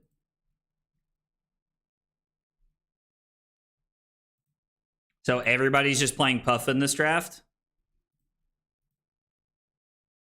This is gonna be an interesting draft. I feel like this like really dried up fast. Where do you play draft like this? Pedro, this is in the Runaways Discord. It's completely free. You just got to be in the Runaways Discord, but that's where I'm playing this. Life for a Life Red is really, really powerful. The bandana is fine. Blue Goldwing Turbine is really solid. Cloud Skiff seems pretty good. Yellow Battalion Bark seems really, really powerful. That could be good. I'm not sure. I really like Life for a Life. Yellow Cloud Skiff's also very good. How many cards do we have that generate cogs so far?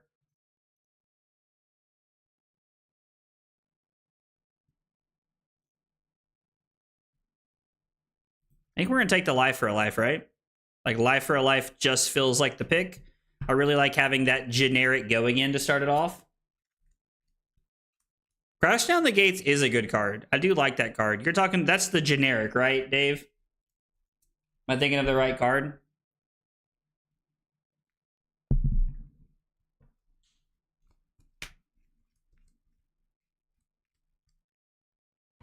Tighten the screws? Man, I kind of want to take the red Nimblism here, but I think this is just better, right? Tough Old Wrench looks really solid. Golden Tipple could be pretty solid. I mean, I guess the Amulet could be okay. I don't know. I'm not sold on the Amulets, to be honest. I'm going to take the 1-for-4 that untaps a cog. Rust Belt. God, I really want to take this Yellow Cloud Skiff here. Maybe we're like crazy lucky in this Wheels. The Rust Belt is insane. It's just the best mechanologist piece. Like, it's a block that also like does Tunic.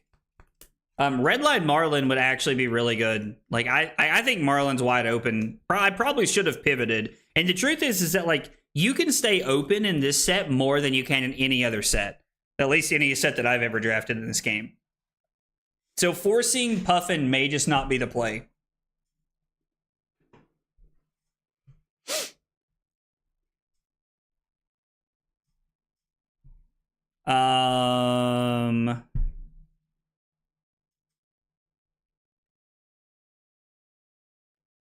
Blue Sky Skimmer could be pretty good. I also really like the Pinion Sentry.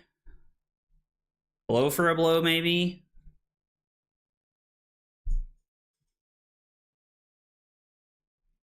And it's a 1-for-3 with Go Again. We have 6 blues already, so I don't need to be like hyper focused on blues here yet.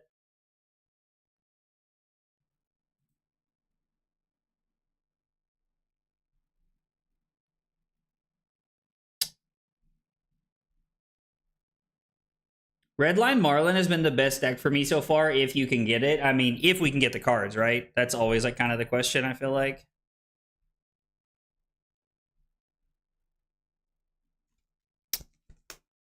Walk the Plank just being a 3-for-7 seems pretty solid. We could play Red Strike Gold as another 0-for-4. Cogworks Zeppelin is looking pretty good as it has the twice per turn instant. Also blocks 3. We're not really going to be able to play the Swift Strike Racers, so we're probably looking for something else. I kind of like the idea of the Walk the Plank here. Oh yeah, the arrows coming around are crazy. This like there's going to be like one Marlin at the table, and it's going to be insanely broken. I think we're just looking at playing this 3-for-7.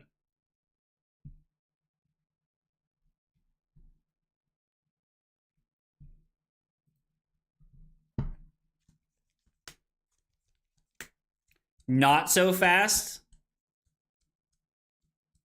Mutiny on the Swiftwater is not bad. Swiftwater Sloop looks pretty good. I like that card quite a bit. Do we already have one of those at red?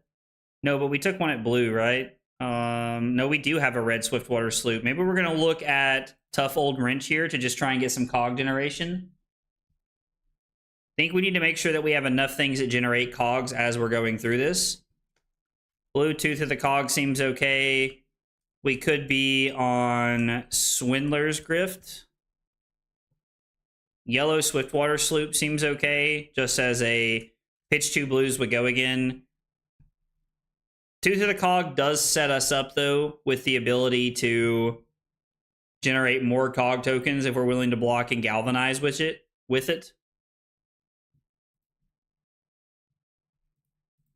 We're going to take blue Tooth of the Cog here.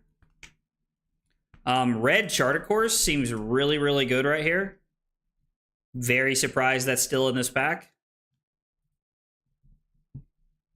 Yellow Cloud Skiff coming all the way around. Very surprising to me.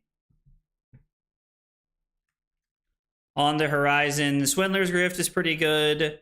We also have the, put a gold counter on Treasure Island, or we can just discard a yellow and get to draw a card. We'll take the Swindler's Grift, right? I think this is better. Tap target hero, untap another hero with Go Again. With Overpower, I kind of like this card, though. Like, being able to, like, block and set up cogs is pretty solid. Cannot believe this wield. Somebody started picking up Marlin cards late here.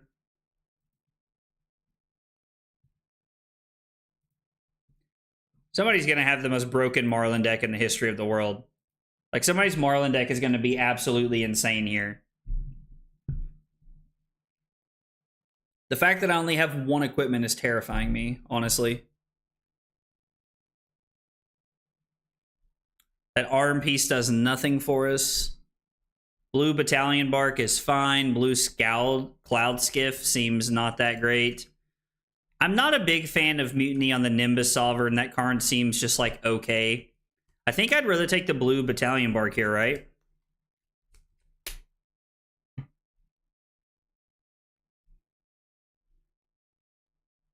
I think we're just taking the Blue Battalion Bark here.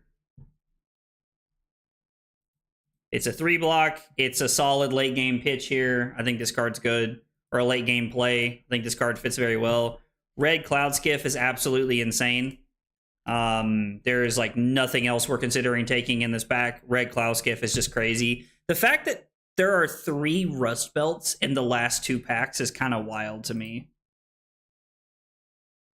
Blue Goldwing Turbine is pretty good. We can't take either one of these equipment pieces. Cloud City Steamboat also seems pretty powerful. Like, do we want more cog generation, or are we just looking at Cloud City Steamboat? This is just a 2 for 6 that blocks 3, and it also has the ability to just be a 2 for 8 if we need it to. So I think this card's really solid.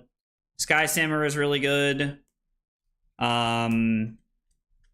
Yeah, the yellow Sky Skimmer stands out to me. We could take Tough Old Wrench here as a way to generate more cogs. It is something we need to be like aware of as we're going through this. Golden Tipple, Thieving Varmints is like fine. You messed up on 2 turns? To be fair, like, if you go 2-1 at Nationals, like, you'd probably be pretty happy with that, right? I would be happy with a 2-1 draft at Nationals, but that's how I feel about every high-level draft event. When I go into a draft pod, I'm thinking, okay, like, 2-1 is, like, completely content. I'm completely content with a 2-1 draft. Hate to hear that you messed up on a couple of your turns, though. I know that can be frustrating, Cusco.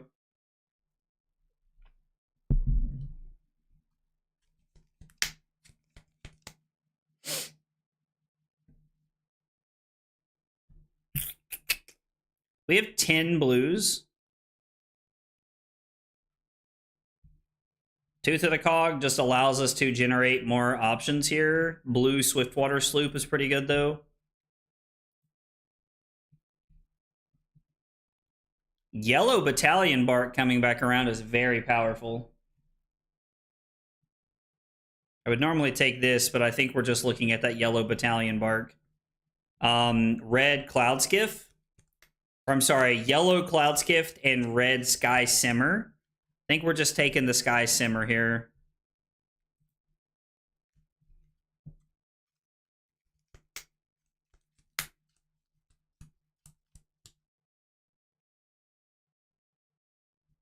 Kind of like the way our deck is looking so far.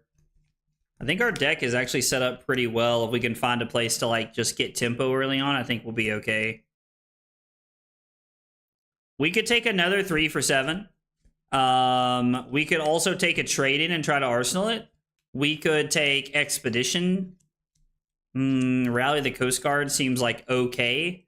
I don't know if trade-in's where I want to be or not. You know what? I haven't drafted this card. Let's try it. Seems like a good card to arsenal. Not a lot going on here for us. This is Overpower. I think we'll take the blue, right?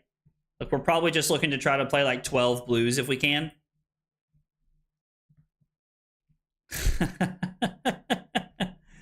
I think we'll just take the 2 for 6 go again as just kind of like a hate draft. Man, we are going to end up with only a Rust Belt. Everybody waited for this. We did not pick up any copies of Nimbalism, so the go again doesn't even help us. I would rather my opponents not have go again as opposed to +2, but there's a reason those wheeled all the way around. I mean, we'll take it, right? It's our 12th blue, and it does give us the ability to try and play this. Blow for blows just got to be better than anything else we're looking at right now.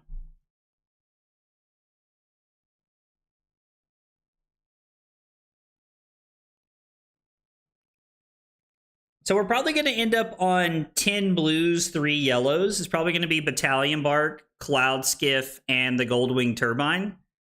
No, we're going to cut one of our reds because we have a couple reds that are just like fine. And we'll play 10, 4, and 16, I think is what we're going to be looking at here. I guess we could have taken the headpiece there just to have something to do, but I don't remember. I don't even know what that headpiece does. Ugh, man, I do not feel good about this draft, guys. Let's see what everybody's on. We have a Gravy Bones to our left.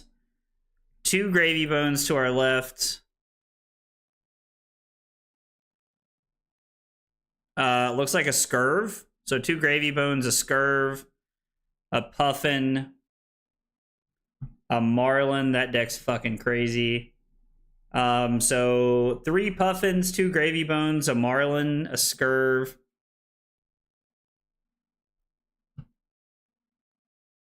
So 3 Puffins, 2 Gravy Bones, 2 Marlins, and a Scurv. Let me go ahead and mark this down here just before I forget. I am playing Puffin this draft. And there was 3 Gravies, or no, I'm sorry, there was 3 Puffins.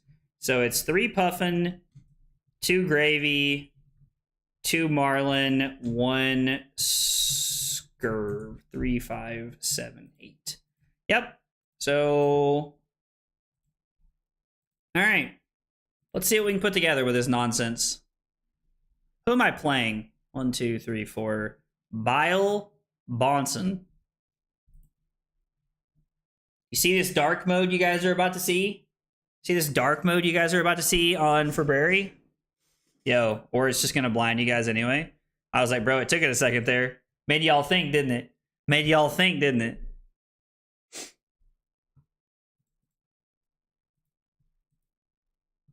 Okay, well, stream's still up, it says, so that's good.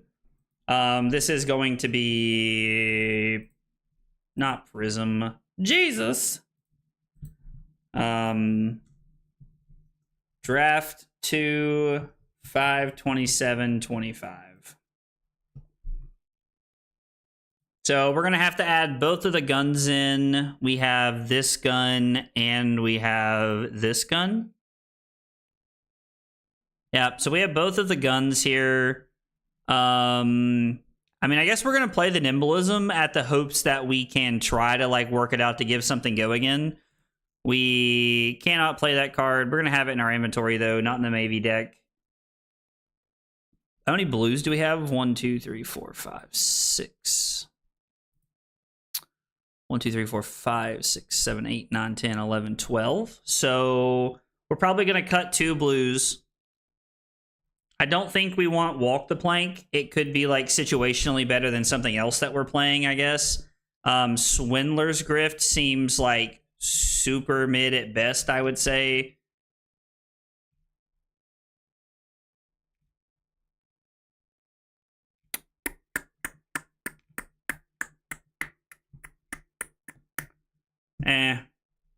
I think the 2 for 6 is probably better than the 3 for 7, right?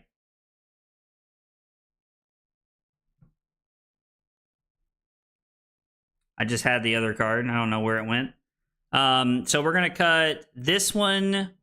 We're going to cut Strike Gold, Tooth of the Cog, the Wrench, and we're going to cut the Trade-In. Because I think we want to be on these 4, and then we need to go down. We need to cut some blues. Tooth of the Cog is good. We do not want Strike Gold. I want this. I want this. We kind of have to play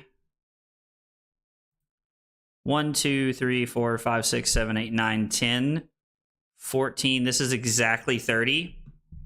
All right, we're going to try it like this and see what happens. We are going to try it like this and see what happens. Before we start our game, I'm going to run to the bathroom. So 2 seconds before we start drafting. Thanks for hanging out, and I'll be right back, guys.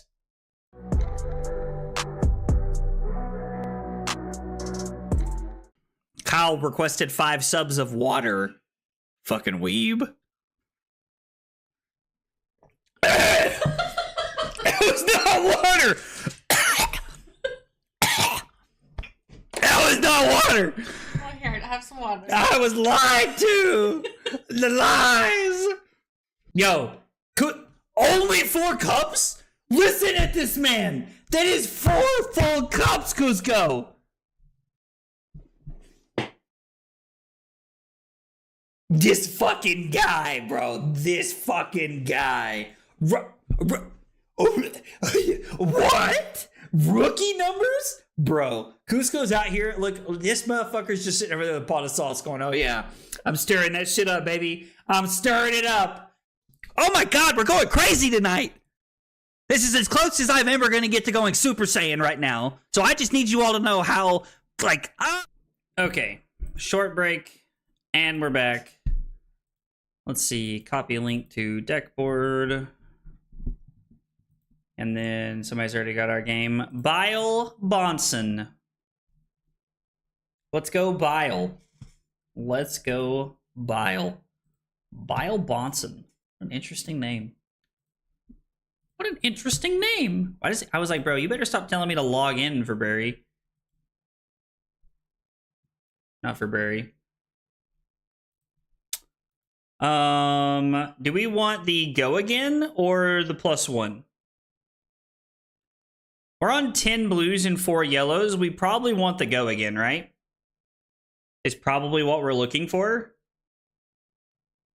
And then we're going to run it just like this. Having to go first is unfortunate, but, you know.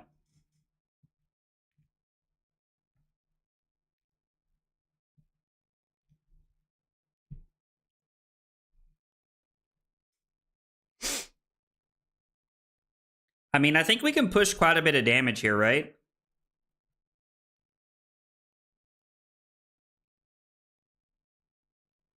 So we're going to go... it's a little weird. I think we want to arsenal the Goldwing Turbine. So I think we're going to go 4 into 4. I think we're just going to crash the boards for 8 here. And we're going to force our opponent to give up multiple cards here. Or give us gold tokens. I'm good either way. But them giving up 3 cards is pretty good for the idea of the fatigue battle. So now we're just going to set up the Goldwing Turbine here and pass. We can block with the On the Horizon.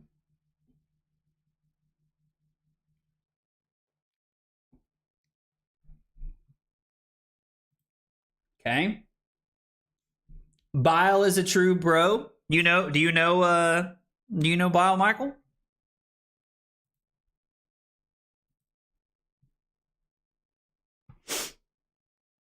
So what do we need to make our turn happen here? I think we're definitely going to block here. We're going to block with the horizon. I mean, we can't even... We'd have to give every card to block this out. And I'm not willing to trade 4 cards for 2. That's not a good exchange. So I think we're just going to have to take some damage here, unfortunately.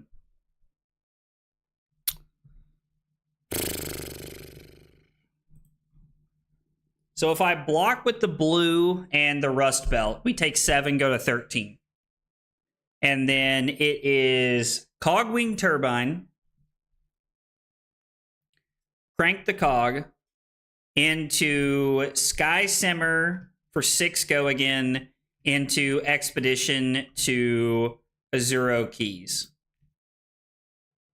So, I mean, I think this is less than ideal, but it's fine. We do have a Nimblism, which means we might be able to utilize Go Again next turn, which is pretty good. I think I might, which is strange. Why is that strange? Now our opponent has 2 gold tokens.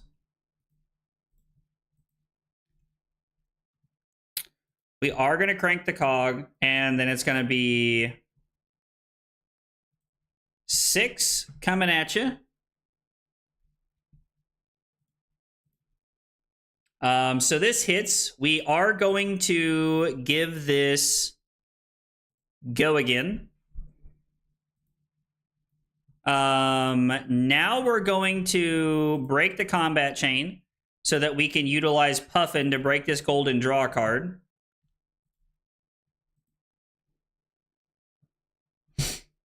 Does this help us in any way? I mean, technically, we can go Nimblism. I'd have to give this Go Again, so this doesn't really work the way that I want this to. I mean, maybe we just come in for 4.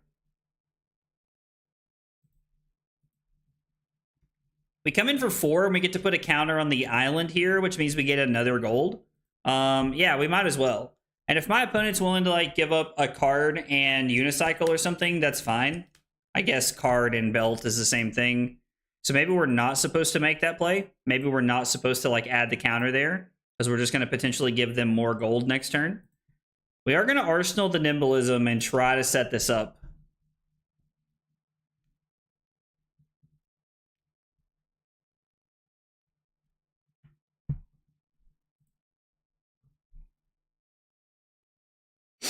I mean, this hand's pretty solid. We just have to not die. Hey, what's up, Prince? So they're going to crank this. They're going to draw a card. What does Perk Up say? You may untap your hero. Why do they lead on that if that's the case? The Spitfire does not have the ability to get Go Again, but it can get +1. All right, so whatever they're doing, they're automatically coming in for 8. Well, they somehow found a way to threaten lethal, which is big Sag. So we're going to block with Tooth of the Cog. I mean, we're just getting outclassed here at every turn.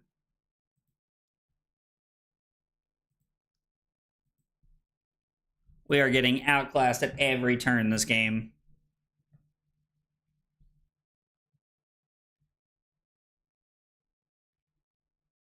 So it's Chart a Course. Do I even need Go Again here? Yes, I would like to put a counter on this. 7 could be 2 cards in this. 8 means that it's technically not.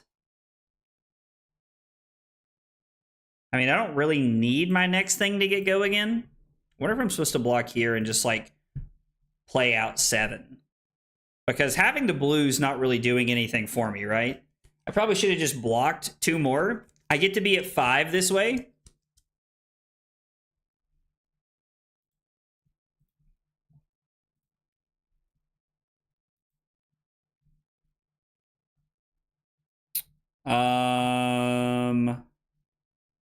We're going to use the ability to tap a cog we control. And then we're going to attack for 2. This is going to have go again, making our opponent think that we have something else we're going to throw at them here. We have not cranked a cog this turn, so I don't think it's worth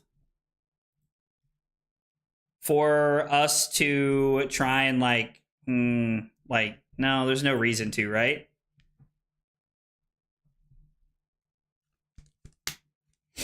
Well, at least these battalion barks block efficiently. That's good.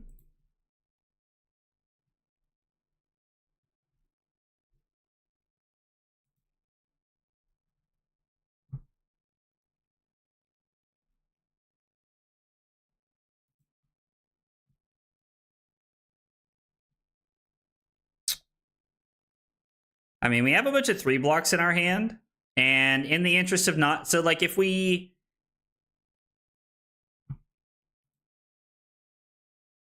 I don't block like this, we just die to the +1 effect. Now my opponent just gets to give it go again. God, we're in such a bad spot, dude. Our opponent just, like, being able to throw, like... What did they go, 10 into 13 back-to-back? Was really powerful.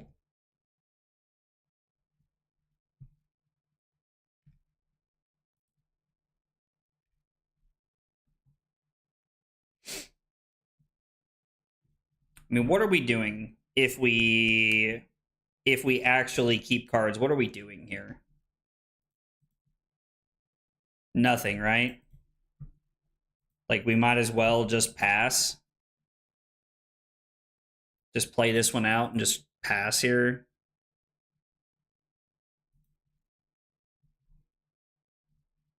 If I'd been able to keep both of those cards, we had a turn, right? Because if I can keep both the barks, I actually have the ability to activate Puffin, crank that, just tap the cog, and then we can gain a resource and come in for 6. So we had like a decent 2-card hand that we could put together there.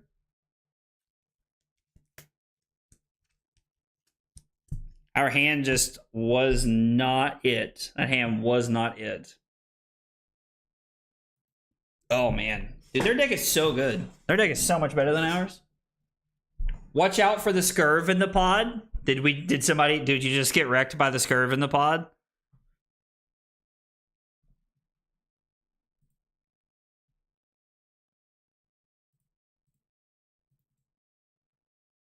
I'm not going to make it past this Puffin first. Yo, Eagle, what's up, dude? I did notice there was one Scurv in our pod when I was drafting.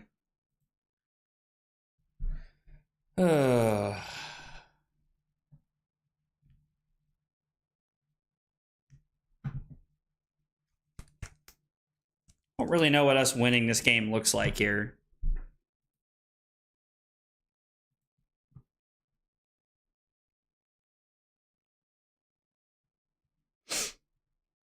So if I block 2 and keep the Swindler's Grift, I can activate Puffin to crank a cog, and then I can gain a resource and draw a card and try to make something happen.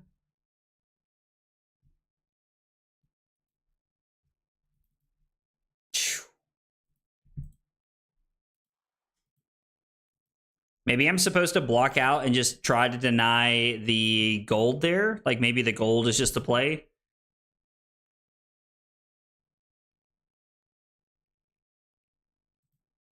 So we can activate Puffin, crank the cog, and then we can tap the cog to gain a resource. And then we can attack. Which is better than nothing. Like, this is better than doing nothing, I think. Plus, we're getting to keep, like, card total parity. We do get gold tokens back since they decided not to block. But they probably just have a hand that's going to kill us here. Sam is the Scurv.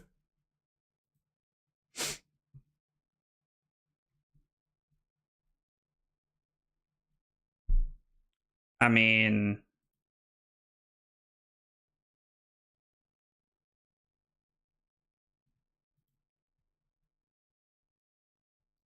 I guess we can like hope that they mind game themselves a little bit here.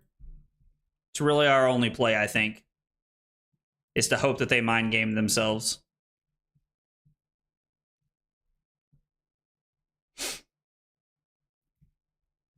They did. They did, which is surprising, but still.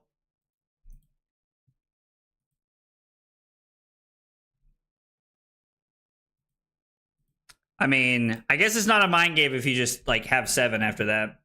Good game, opponent. Man, that game was a shellacking. That game was a shellacking. Yeah, they went 10 into 13 on back-to-back turns. Also, them having a hand that went 10 into 13, like after just being able to block efficiently the first turn cycle, was pretty bad for us. Oh, hopefully there are people that want to play the 0-1 games. I see somebody 0-1 dropped. I mean, I'm all about like getting as many draft games in as I can, but I also like, let's see, limited. But also like, I want to practice the decks that I've drafted. I don't really understand the value in just immediately going to your next draft. Maybe I'm missing something. Maybe you guys can fill me in like what's missing there from my knowledge, but it doesn't really feel like that's going to help you. I don't know. Like you feel like you need the reps on the hero to see what's not working with it.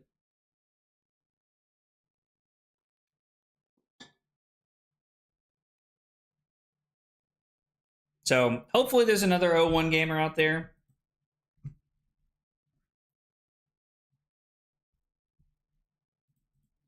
There's normally at least somebody in these pods that wants to play the other game, but I don't know. We'll see what happens. I guess while we're waiting to see if there's going to be somebody else who wants to play, I'm going to check and see how many is in the next draft queue. 4? I'm going to give it a minute and kind of watch the queue before we see what we're going to do here and how fast we're going to join. Let's talk about the Syndra deck for just a minute, like before we like jump over. I will full screen here, even though like I won't be able to see. This is the Syndra deck that I've been testing. I've been really enjoying this one of Rake Over the Coals. That came at Rose's suggestion. This card has been very, very powerful. I've really enjoyed having it in the deck. It's felt very clean. I am now playing a one of Concealed Blade. I was originally on just 3 Warmongers in the main deck and then no Concealed Blades. But I've decided that my extra sideboard slot I have should be the 3rd Warmongers. And since we have the Claw of Vincerikai in the sideboard, we're just going to run the one of Concealed Blade. I think it fits too well with what we're trying to accomplish. So I think overall it works out really well in the deck with what we're trying to do. That's kind of where I'm at with my Cinder deck. I think this is like the best slotted numbers for the Cinder deck right now with what I'm looking at. I don't know. Like, I've not seen any like crazy tech cards or anything that stands out to me. I know that Sound the Alarm was really good tech for Warriors and it was really good into Assassins, but I think we've just moved our sideboard towards other things that we want to like tech into. Plus, Art of the Dragon Scale is also very good into a lot of those matchups. So I think it works out really well for us. And then we've talked about Auroreo a little bit today already. I don't know. The new Consign to Cosmos and Shock is just so powerful. Having this 3-block Shock in the deck is just super, super powerful. I do think 2 Oaths is the right number, Martin. I think 2 Oaths is perfect. I was playing 3 for a while, but there's too many hands where you just draw a 3rd one and it feels so weird. Yeah, having 2 in the same hand is awkward because 1, it's either an arsenal target or it's just a block 3. But yeah, like been playing Acilio and like this is just Yudo's 80 card deck. But I have to say like it's felt really clean. I really like it. There's 1 card in the deck that I don't like and it's Burn Bear. And I know that we have it in there for like some of the grindier matchups, but man, this card just feels so bad most of the time. Like I really don't like this card. It has felt incredibly awkward and it's felt very hard to make work inside of this deck. Still haven't had anybody join? How many are in the queue? I'm going to join this queue because there's 6 people in the draft queue. And then if somebody joins my game here, I'll leave the queue so that we can like play our game here. I don't know. I think Acilio is really good. I actually think Acilio is in a very good spot. The only reason that I would not play Acilio would be because I don't know enough about the deck. Like, that's the God's honest truth, is that I don't know enough about the deck to, like, really make it work. I do need to buy some foils for this deck if I'm going to play it. Like, there's a lot of foils I probably need to buy. Let's see. I don't have foil Sigil of Lightnings or Conductivities. I don't have foil Sigil of Aether, so I'm not buying the... I would not buy the Marvels.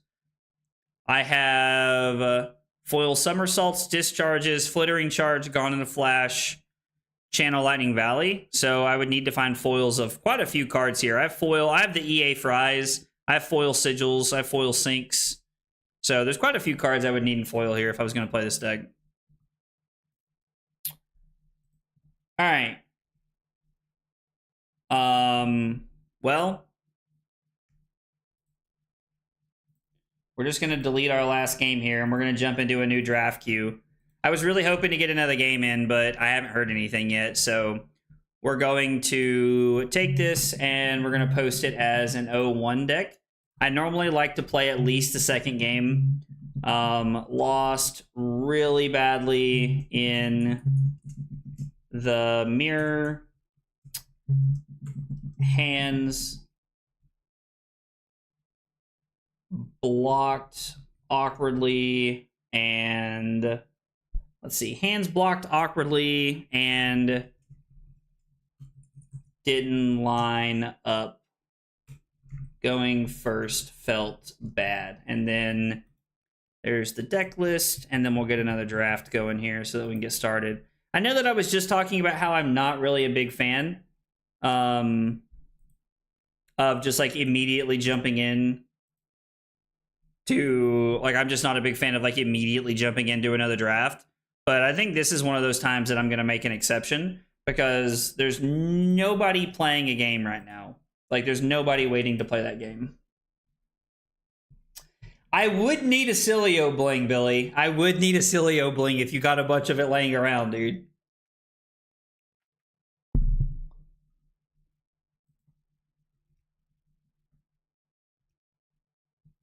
I was like, I will set up the draft if nobody else knows how to. I'm gonna be honest, this is terrible of me, and I don't say stuff like this very often. But man, like I hate doing that stuff. I hate setting it up. I mean, I'll do it if like nobody else can and somebody needs me to. But you do have Marvels and stuff still. I mean, Billy, do you want to sell that kind of? Do you want to sell that stuff, bro? You wanna sell a lot of your stuff? Because if you have some like stuff like that, I mean, I might buy it from you, dude. Might like low-key actually buy it from you if you want to get rid of it. I mean, think about it this way. It's money for worlds, man. It's money for worlds. Plus you're helping your boy out. Hopefully somebody sets it up soon. If not, I'll throw it together. Hey, somebody did. Yo, let's go. Thank you. Thank you, thank you, thank you. Big shout out to... I can't see your name because I have Discord in streamer mode. Sorry. I do have it in streamer mode. All right. So we went 1-1 our first draft. We went 0-1 the second draft. And hopefully this one goes a little bit better. Buccaneers Bounty is a good one to take. Pack one, pick one. There are two very good arrows in this pack. Red Charter Course. Bananas. B-A-N-A-N-A-S. That shit. It's bananas. Blow for a blow. Not bad. Charter Course is the card that stands out to me. I really like the Nimbalism effect from this card. It's just pretty solid. It really works out. The Saltwater Swell is okay. The HMS Kraken is not. Please tell me it came back on.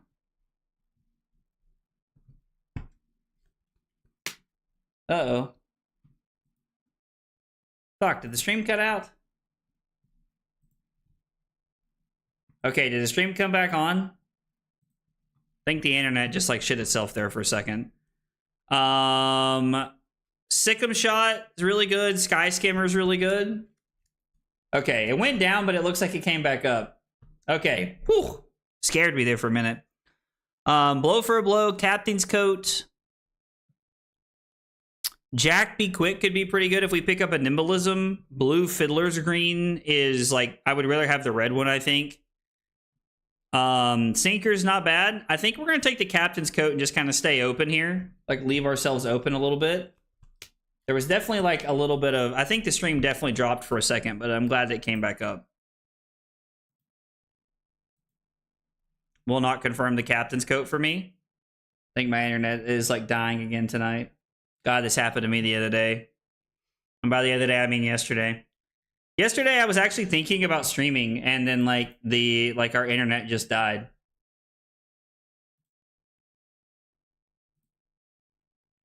I mean, it looks like the stream's still up, even though I've just disconnected. Okay. We have taken... Oh, we took the yellow Swindler's Grift? Bro! Fuck. Swiftwater Sloop is pretty good. Red Sikkim Shot was pretty good, I agree. We could take the Unicycle here. I don't know. Like, Marlin looks kind of open at this point. Maybe we take the blue Swiftwater Sloop and just leave it open. I don't know. This is pretty good. Yellow Swindler's Grift just feels like such a mediocre pick this early. I mean, if we pass the Unicycle, we're telling people that we're not playing... We're telling people we're not playing Mechanologist, right? I know it just kind of bit us, but I'm going to take the perk up and see what happens here.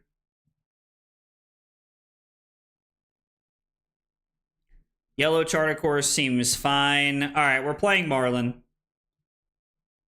We're just leaning into Marlin at this point. I mean, we do also have some like really good gravy stuff here. We have the Go Again, which seems really solid. I'm going to take the Nettling Shot and see what happens. We get a blue headshot. There's 0 copies. There are 0 copies of,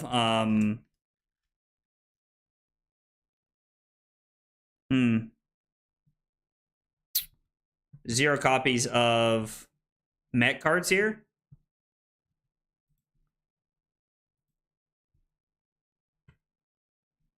Now there's mech cards. I mean,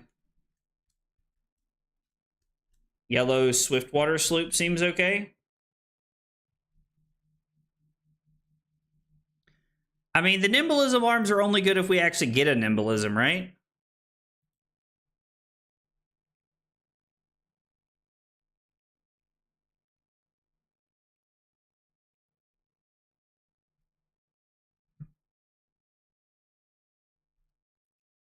I mean, we could go back to this. I don't think that's really where we want to be, though, right? Turn a yellow card face down. Great. Turn a card in your graveyard face down if it's yellow. Create a gold token. I do like this card quite a bit. I think that card's actually very powerful. The next non-attack action card you play this turn gets Go Again. I don't really see that coming up, though, right? I mean, we could go back and start playing. We could go back to playing Puffin. I mean, Teeth of the Cog is solid. I'm drafting through what's called, it's through the Runaways Discord. Yeah, we're going to have to pivot away from Marlin fast here.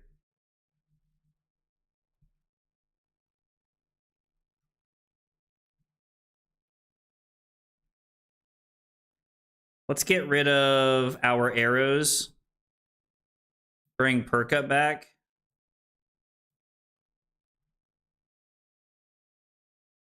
Blow for a blow is okay. We could take the peak here just as a blocking equipment. I mean, maybe we're supposed to be on gravy.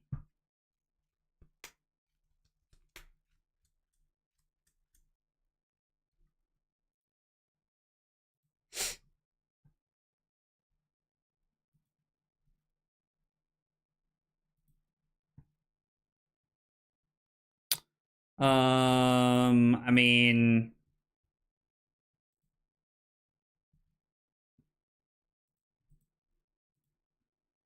like, is it too late to play this? I mean, look, we're just getting good Gravy Bones cards. Rigor Mortis is really good. Like, are we pivoting to Gravy? So we would have to cut these and kind of like start over. But I think this is okay, right? Like, I think we're actually in an okay place to pivot a little bit. What did I don't even know what that is.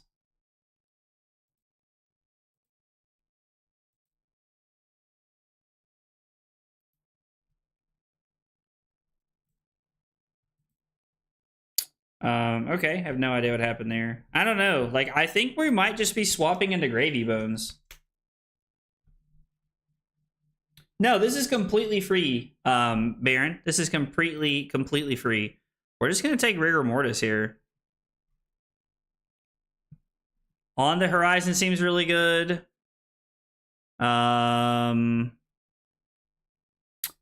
This seemed like this is like such a mediocre.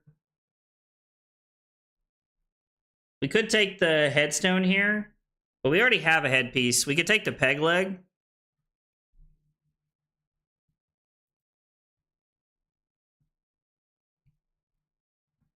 Like, I just don't think Moray is that good. Maybe like if it swings back around. Maybe we take the peg leg here and just stay open.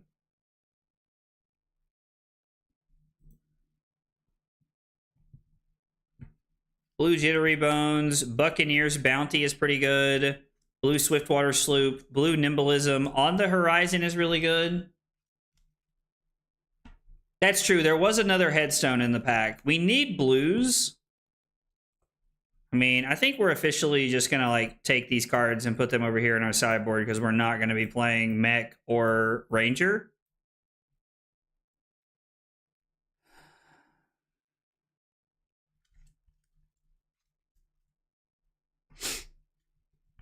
I mean, on the Horizon, just being a 0 for 4 block is just so good. Kelpie? Kelpie seems like okay, I guess. Yeah, you want a lot of blues in this format, I agree. I think we're just taking the on Horizon as just a 4 block here.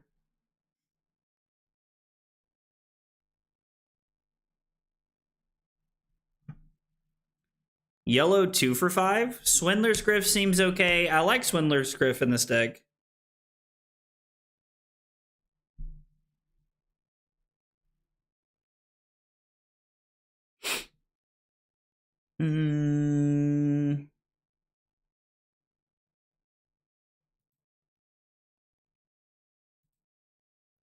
I like the idea of having Go again here. God, now Marlin just looks wide open again. Jesus, did everybody pivot? God, this is crazy. This has been the weirdest draft ever.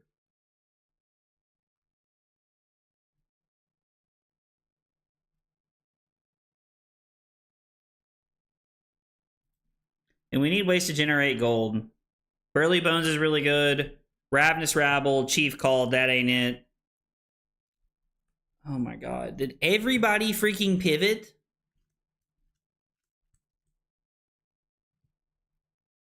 We're going to have to seriously focus on some blues here in just a second. Oh my god. Swabby's an insane pickup. Jesus, so are the arms, though. 1, 2, 3, 4, 5, 6, 7, 8. 1, 2, 3, 4, 5, 6, 7. Maybe the arms will. I know I'm like living on a prayer right there, but maybe the arms will. Another Rigor Mortis and a Swabby? Yo, what is happening? Am I crazy? Like, Rigor Mortis is just the best ally I think there is. The fact that it costs 1 is so insane.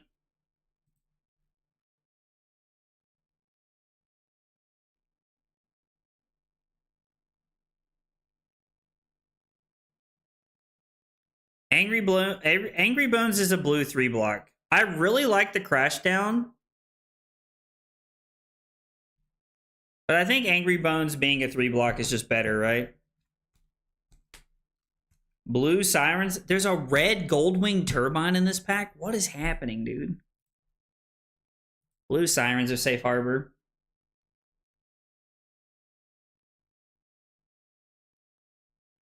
I mean, there's the headstone we were hoping would wheel. We currently only have 14 playable cards, though, is the problem. Like, we already have a headpiece. We should take the headpiece, right? We should pick up blues and just take the headpiece we have.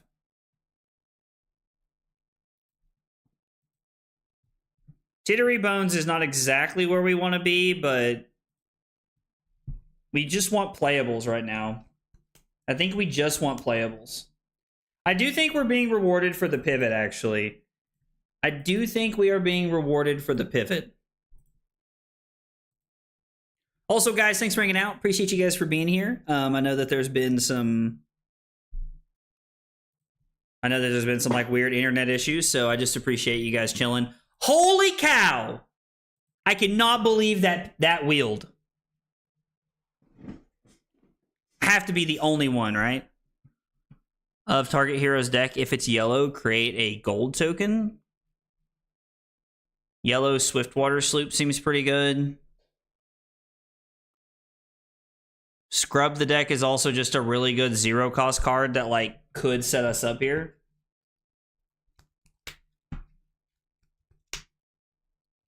I mean, I don't really think I want Restless Bones. I think this is a good card.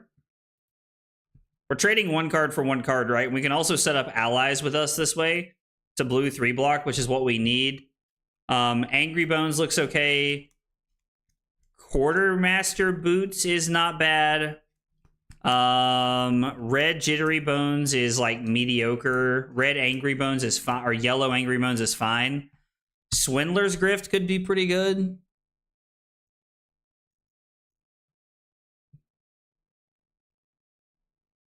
There's quite a few yellows in our deck. Right now, well, we have the peg leg, right? So, like, we don't really need the Quartermaster's Boots. Maybe we're just supposed to take the Swindler's Grift.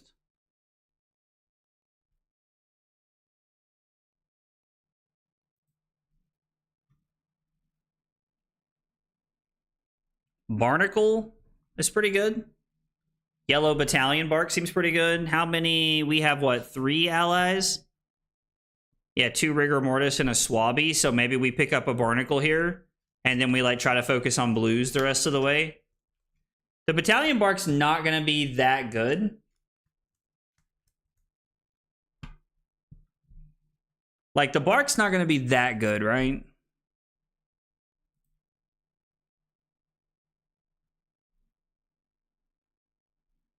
Another Barnacle feels crazy.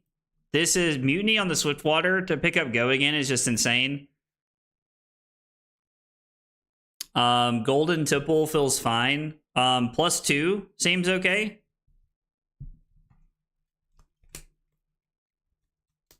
The blue Angry Bones is also like an okay-ish card. Because we have legs, arms, and headpiece, which means we need a chest. We could take the Captain's Coat. We have 15, 22 playables, which means we need 1, 2, 3, 4, 5, 6, 7, 8, 9, 10. We would only have 2 cards we could take that weren't playable.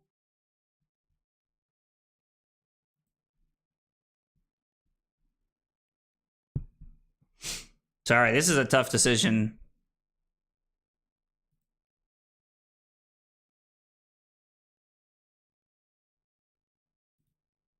I think we're going to take the Mutiny. I know the chess piece was good. Yo, Crash Down from the Gates is really good. Chowder is really solid.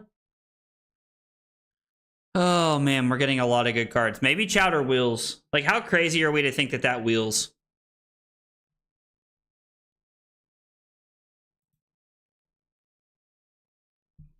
I think we're a little crazy to think that that wheels, but I think Crash Down is just too good there.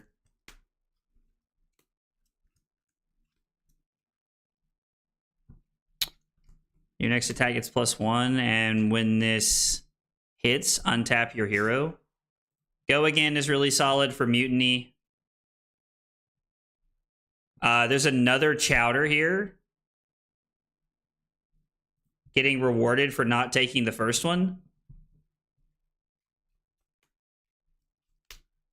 A 0-for-4 attack seems fine. I think that Rally the Coast Guard is probably better. This could be a 1-for-4 with Go again, which could be pretty good. And we have 9 blues. We're probably looking at picking up a 10th, right? Jittery Bones is fine. I think Angry Bones is just a little bit better. I don't know. Go again's pretty solid, right?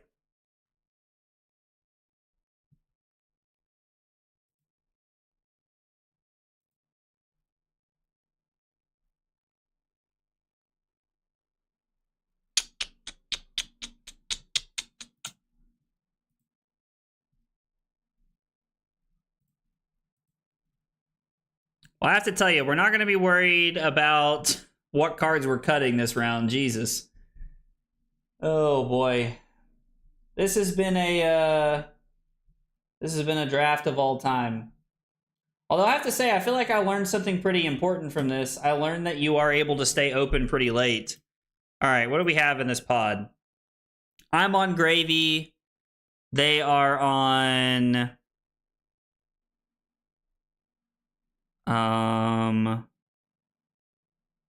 They're also on Gravy. So Gravy, Puffin.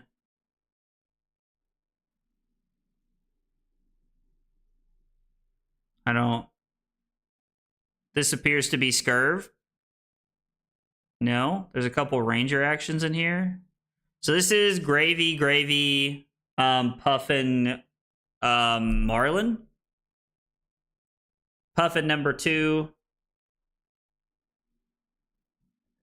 Marlin number 2. Marlin number 3. Gravy number 3. So 3 Gravies, 2 Puffins, and 3 Marlins. No Scurvs this time around. I am on Gravy Bones. We are playing... There's 3 Gravy... I say 3 Marlin, 2 Puffin. It's a very interesting draft pod. It was a very, very interesting draft pod.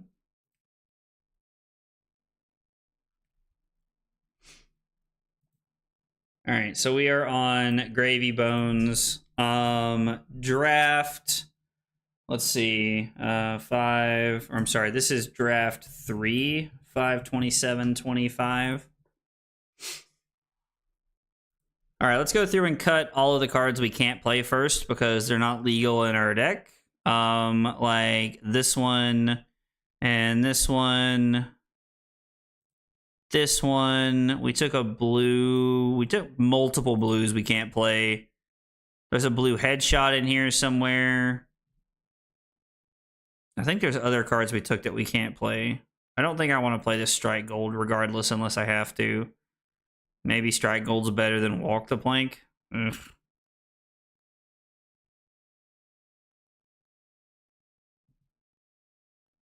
Pirate Necromancer, Ranger. So that was the one card we get to cut.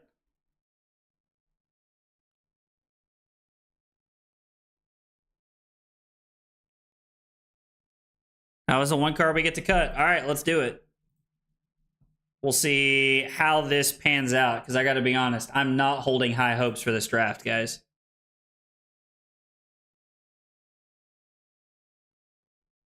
All right, we're going to go ahead and create a game. Looks like I have not gotten a game invite from anybody yet. Oh, I didn't look to see who I was playing. 1, 2, 3, 4. D-Train.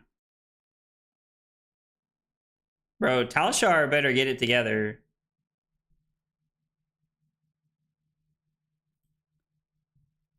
So let's post our deck link. Limited, private. Copy this. What was that person's name?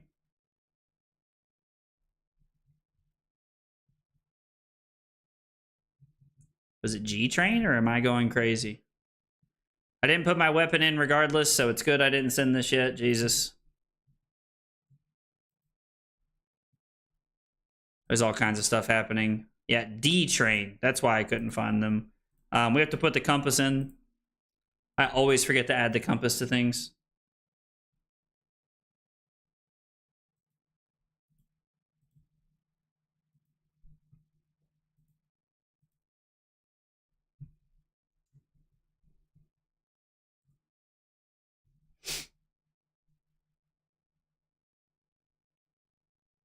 All right.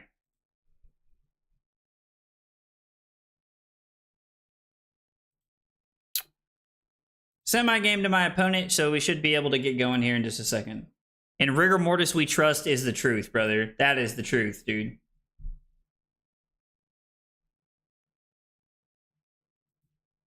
We ended up with 3 pieces of equipment. I mean, honestly, we have a 30 playable card deck, and we have 3 of the 4 pieces of equipment with 5 allies.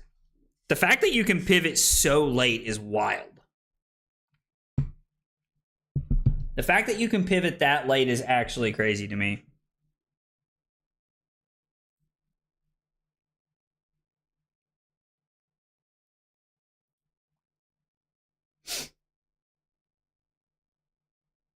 All right, sent my person the game, so we're hoping they join. Hopefully we can sweep this draft. I have yet to make it to round 3 because I never play the 3rd round unless I'm 2-0. If I go 1-1 or like 0-2, like then I just mark it down that way. But I don't ever play the last like the 3rd round unless I'm 2-0 automatically.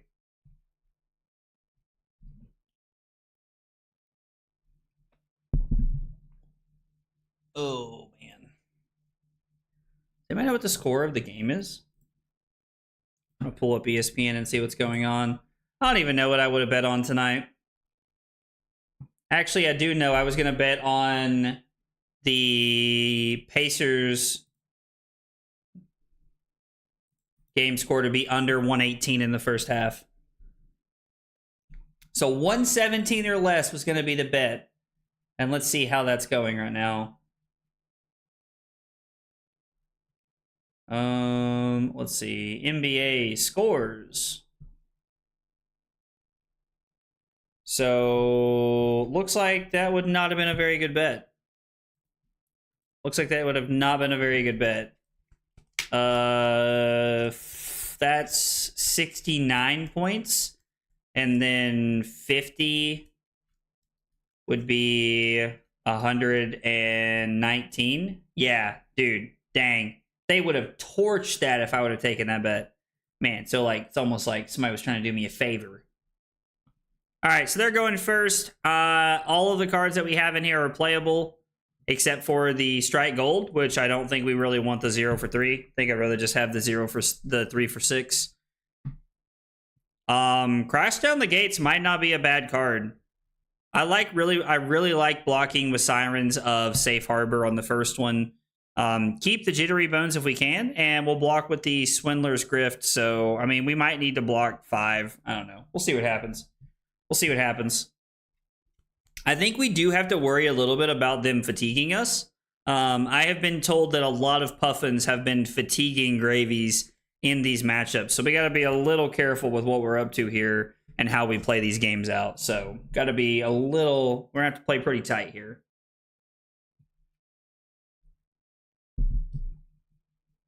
Goldwing Turbine.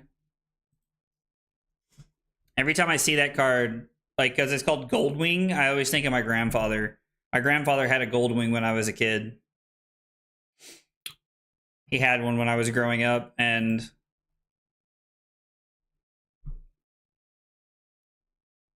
so my Goldwing's a motorcycle. For anybody who doesn't know, it's a brand of motorcycle. So, okay. I mean...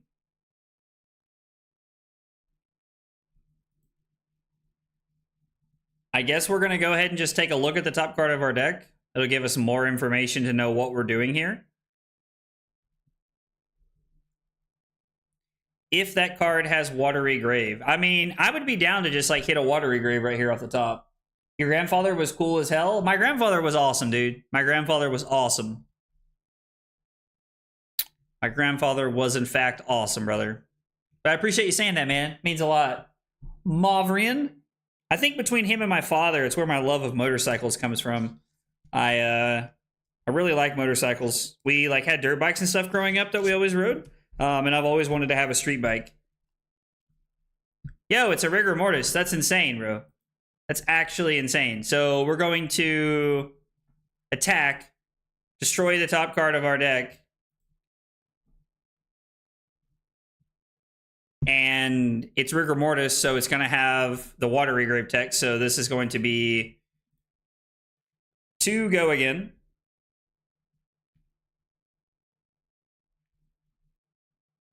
We're going to then turn around and play the rigor mortis. Yo, your dad used to race motorcycles? Yo, Martin, that's awesome, dude. That's really cool, dude. When you say that, do you mean like MotoGP? Or do you mean like dirt bikes? Or do you mean like drag motorcycles? Like, what do you mean exactly? I just asked because there's a few different variations. I also really enjoy that about you guys. Like, the more that like I talk like randomly about like my life and things here and there, like the more I learn about you guys, which is always a lot of fun to me. So we have to break the combat chain.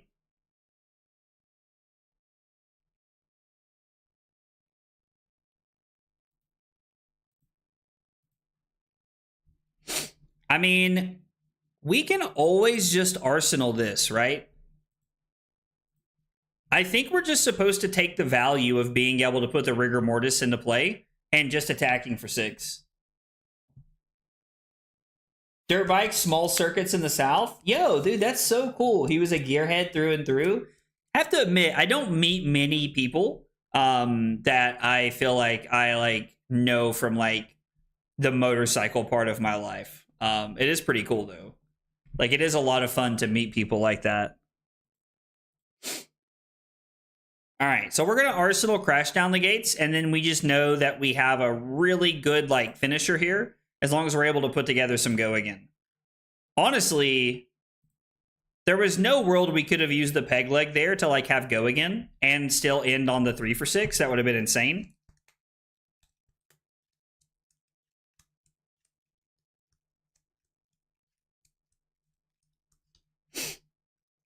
Not a lot of blocking here.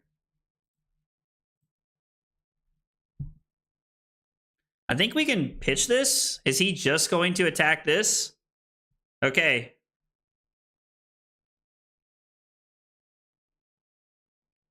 Maybe we are going to do this then?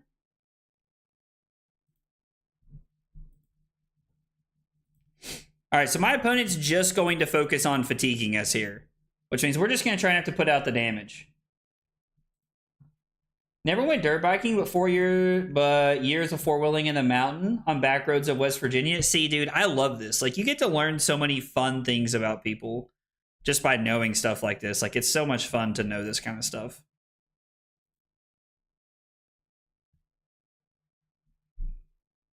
Okay, so we're going to start by looking at the top card of our deck. We could have done it on their turn, but, like, it doesn't change anything. Jittery Bones is a really good card to keep for next turn. So we're going to play C4 Floor Salvage.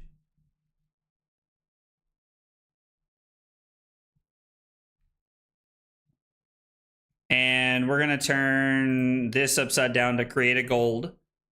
We're going to activate Gravy Bones. We're going to discard the Rigor Mortis because we have the ability to now pitch the Jittery Bones to play the Rigor Mortis.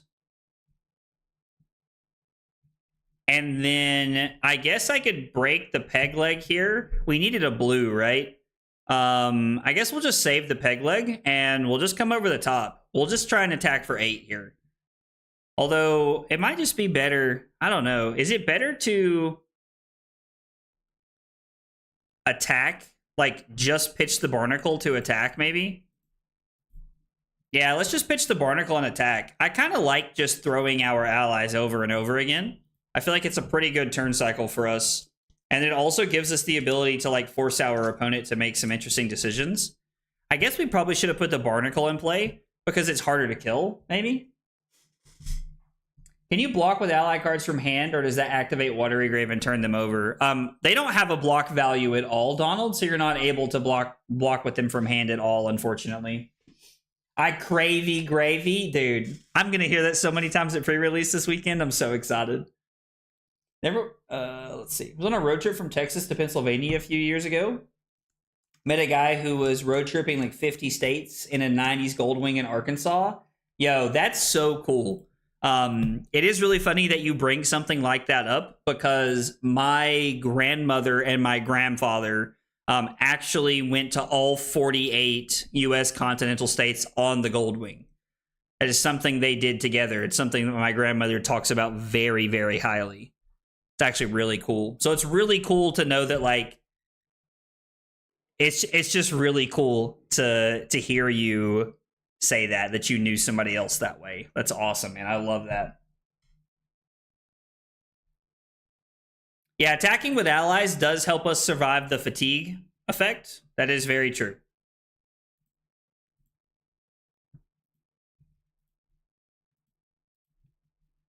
Although, admittedly, at this point, we are winning the fatigue battle here.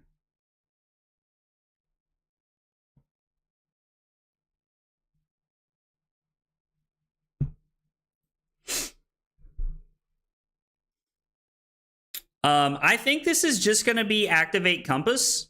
We'll see what we have on top, obviously, because you never know what we could find. We could do some like cool overpower stuff and like try to get some like real value going.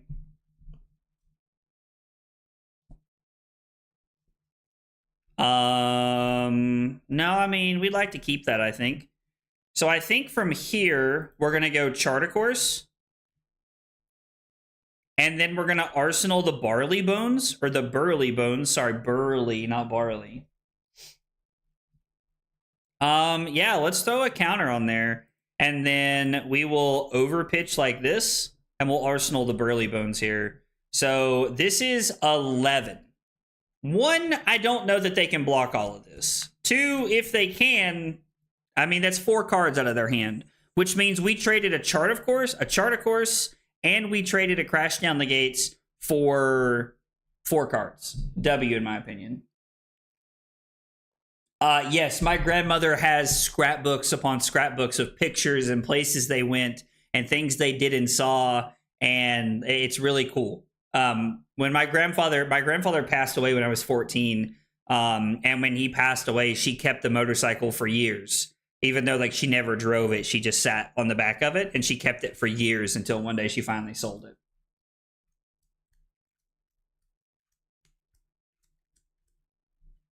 Rigor Mortis is potentially deck damage. Oh, you're talking about attacking with it last turn? Yeah, I think attacking with the allies is powerful. Yeah, it's honestly really cool to listen to my grandmother talk about stuff like that, because she just has like such this just like high, she just has this like really cool oh, we also get to take a card of the deck. She just has like this really cool, like, you can just hear it in her voice when she talks about it. She loved my grandfather. She loved my grandfather more than anything, man. They were like best friends, which is really cool because I feel like I've really strived to try and find that in my own life. And I mean, to be fair, like, Carly is my best friend. No doubt about it. Okay, so our opponent's going to try and get aggressive here. So it's really funny. You mentioned you talking about like picks from like previous generations. My mom actually kept a scrapbook of all the pictures from when her and my dad got married, and she gave it to me when I got married. And it's really cool to like see.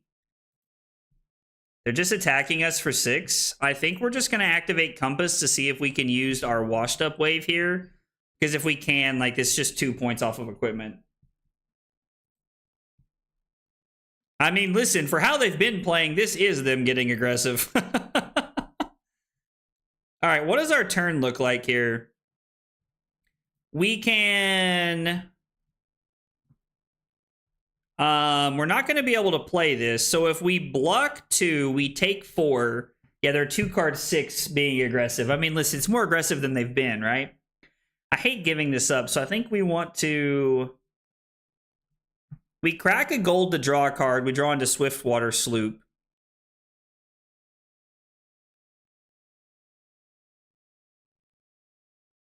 Yeah, maybe we just block with the... And then we're going to draw a card. And then we're going to throw this and go for... And just come in for 5 into 5, I think. I think is going to be okay. And we can arsenal this. We're not in a situation where we have less gold than them right now. But we could end up in that situation, I guess. So it's better to like try and keep this card around. Plus, it's always just a good 0 for 3 chain ender if we ever need to. Giving them a gold could potentially turn on their hero ability and allow them to start doing things. But this is going to be a pretty powerful turn for us, all things considered, because I think we're going to go 5 into 5. Even if the stories are not real. So hearing you say that like kind of makes me chuckle. Because my grandfather used to tell the funniest stories to all of us when we were kids. And like all the things he would tell us were just hilarious and like all these like great stories. And like now, like as an adult, I'm like, man, like, I'm like, listen, Paul, I love you. But I'm like, was half that stuff true? So it's going to be 5 go again. Looking pretty powerful here. I think this entire like this game is set up in a pretty powerful way where our opponent has been striving to fatigue us, and I don't know that they're really in a good a position to do that.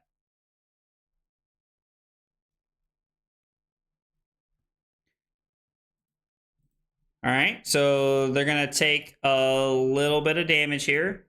We're going to get another gold token, which I think just lines up very well for us. And then we're going to come in for 5.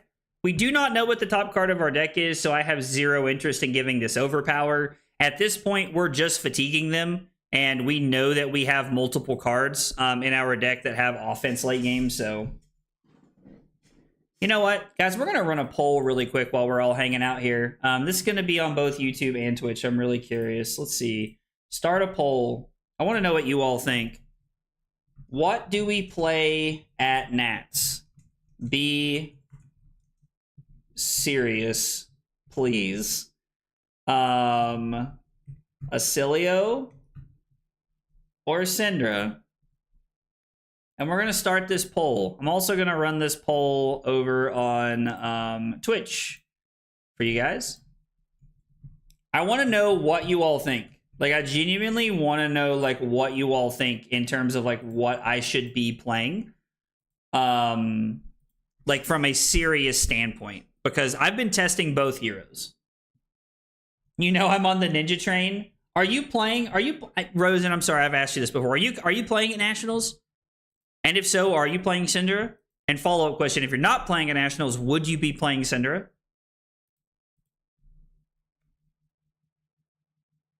Aw, we would have gotten Omega value for getting rid of this. So if I pitch...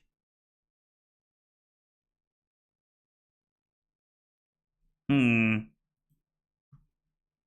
over there cranking their cogs. Invalid poll? Who said Betsy? Yo, who said Betsy? Felipe, bro. I think Syndra is the better choice. I mean, Martin, I respect you for being honest about it, brother. I appreciate you, like, being honest and giving me, like, a real opinion. Man, if we could have hit Swabby off the top of the deck last turn, brother.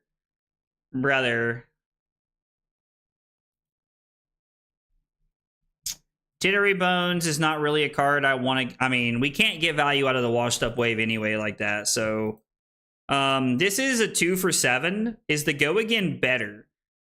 So we know there's a blue on top, right? We just saw, what did we just see? I completely forgot. It was a blue, right? I'm pretty sure it was a blue. Which means if I pitch Swabby to play Restless Bones, and then discard this, Puffin is looking really good. My opinions are valid. You just don't agree with them. I mean, yeah. So, we're gonna use this suboptimally so that I can see what's on top of my deck again.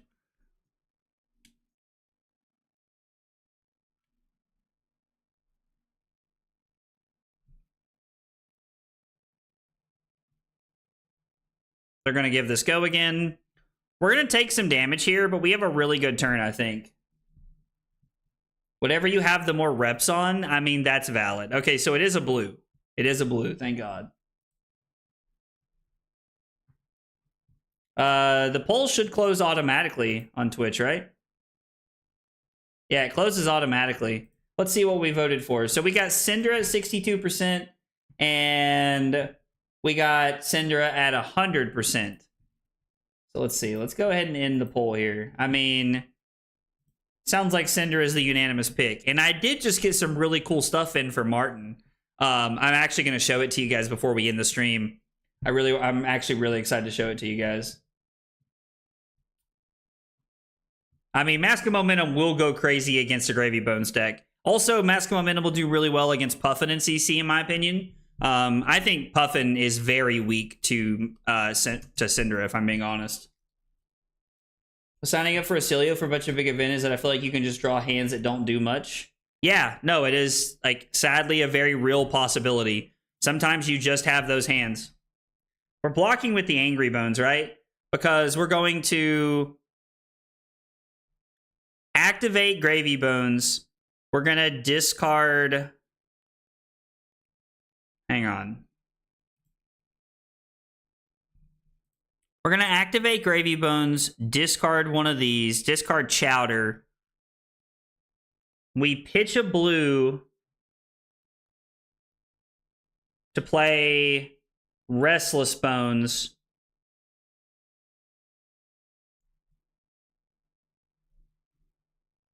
I guess we have to discard the Swabby. Man, I feel like this turn is not as good as I want it to be. So we activate Gravy Bones.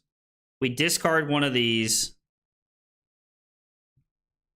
And then I guess we're not going to play the ally. We're going to pitch the blue to play Restless Bones.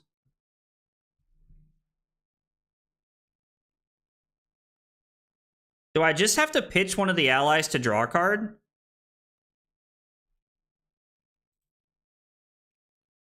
I think so, right?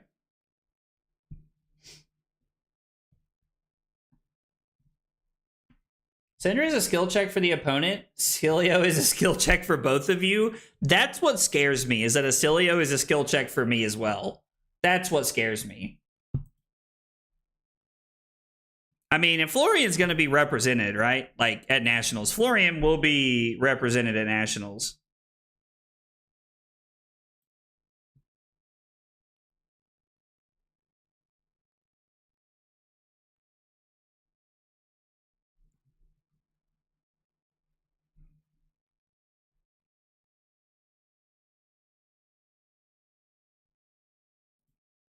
So we're going to start by activating Gravy Bones. We're not going to be able to play it because we don't have a blue to be able to put into our graveyard. But we are going to put the Swabby here. It's going to be 6. And we're going to get rid of this, so it's 6 go again.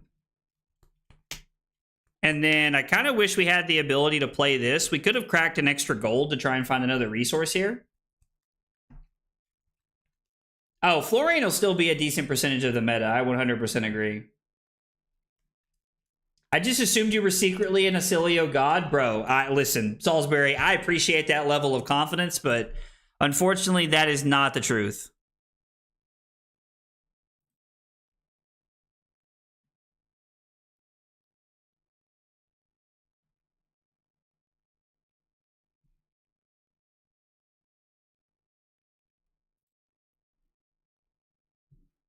Is this gold? No. So we'd have to like... I mean, is there any chance we're just supposed to keep digging for gold here?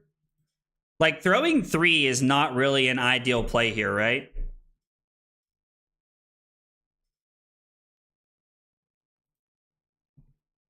The problem is that if we draw... Well, if we draw into a red, we're just going to arsenal it, right? I think we're supposed to. I think I should have done this first, honestly. I should have done this first.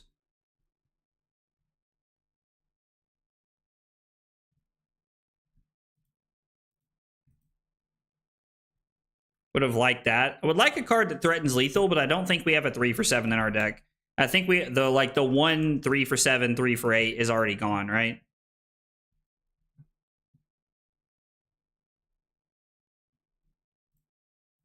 I think there's a better card to arsenal than this. And now this lets us come in for 5.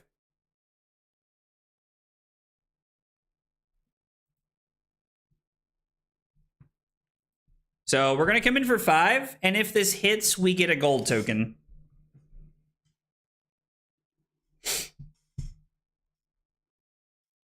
This is actually a really good card to arsenal because it gives us the ability to just put one of our... We can actually keep 2 cards. We can keep a blue and a yellow, and then we can put Swabby into play and attack for 7 next turn. I think this is a much better arsenal. What about the new danger with AB? Won't that help her? I do have the new dagger. I'm currently playing AB1, and I'm playing Spell Void 2 in my Syndra list right now, Baron. Where did I do the draft? This is in the Runaways Discord. This is in the Runaways Discord. Ezer. Bro just pitched 4 cards. What in the Kano?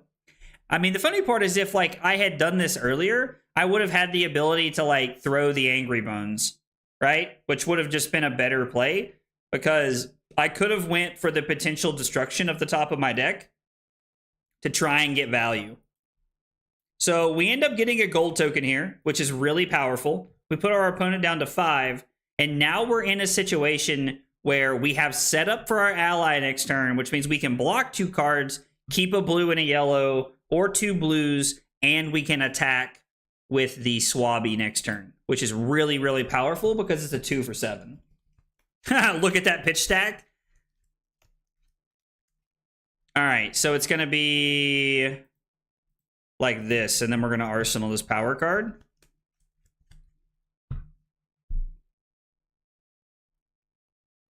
I mean, overpower could be a really good way to, like, close out the game, but we can block 5 very consistently here. We're also in a situation where we have 16 cards in our deck, and they have 14, which is very relevant for how this game plays out. We can also just try to get value. I don't think there's any... I think it's second cycle before we hit any more allies, because we pitched 2 of them, but still.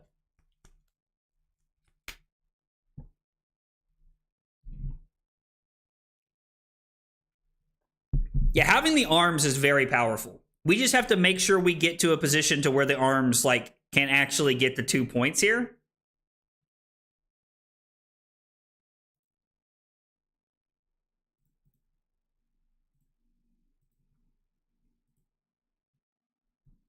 Start by cranking. Crank those cogs, baby. I have no idea. Everybody pretend I didn't say that. Okay. So we're going to start by activating this to see what we can get value out of. Swindler's Grift. Okay, so...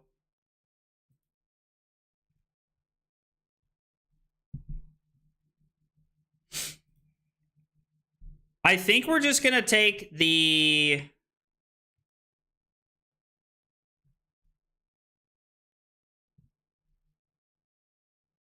We're not going to be able to steal a gold, which kind of sucks.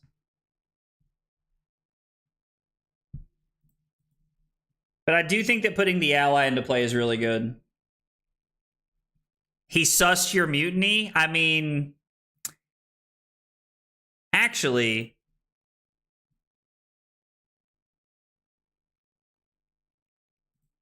we can do this, right?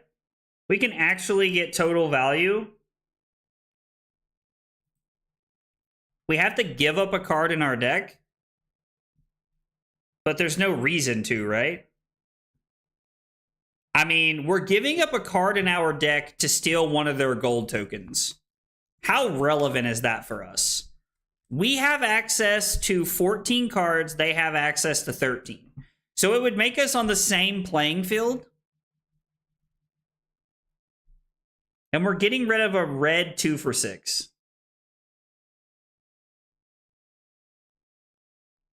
Man, it's a little greedy.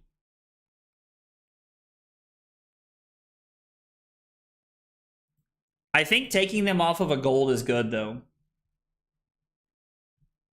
We're going to discard our 2 for 6. We're going to play this. We're going to steal their gold. The go again is irrelevant, but I do really like the idea of stealing their gold. And then we get to put Swabby into play. I mean, us taking their gold is a very, like, strategic decision here. This is 7. Which is, like, not for nothing. I mean, this could be very relevant. Like, coming in for 7 forces 1 card. They can technically block 3 and go to 1 if they want to. But I feel like they're in a very risky situation if that's the world they're living in.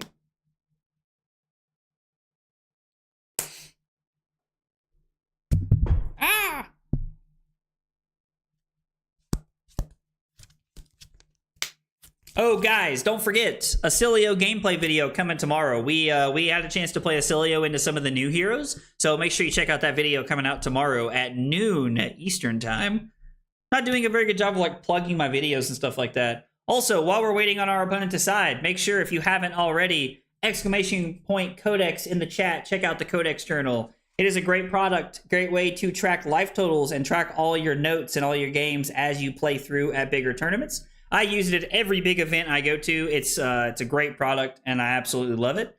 !codex in the chat. Code AgroBlaze96 to save 10% at checkout. Now, getting a red Goldwing Turbine out of the way feels pretty good. We do make another gold. We should be getting pretty close. Man, I really wish we could put this into play. We do have the peg leg to block if we need it.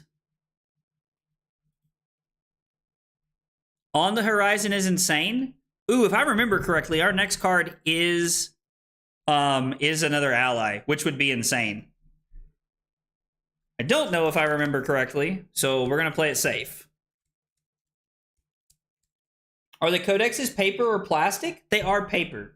Yeah, they're like paper journals that you get to keep track of. They are paper, Martin. Can we just use the gold? I mean, there was a world we could have used the gold, right? Yo, my dudes is just going for the kill here. Although I have to admit, this is not that good. This is 7 overpower. Ooh, I mean, I guess it is technically like destroy an ally I control. Destroy an ally I control, and it's 7. I was wrong. I was wrong.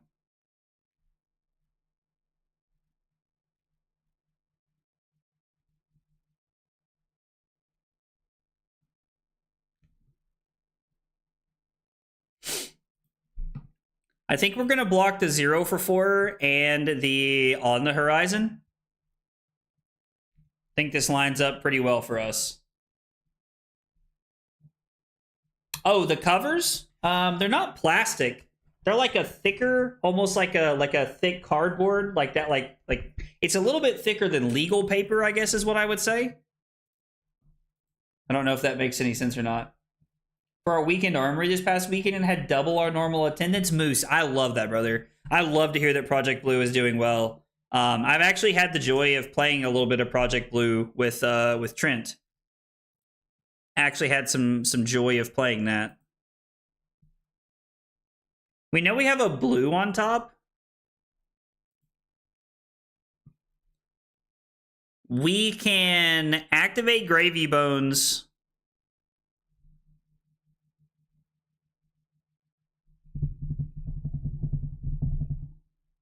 I think this is really good, right? Because if we activate Gravy Bones, we discard the Barnacle, we pitch our blue to play Barnacle, and then we pitch the Swindler's Grift to be able to attack for 7, which takes 3 cards out of hand.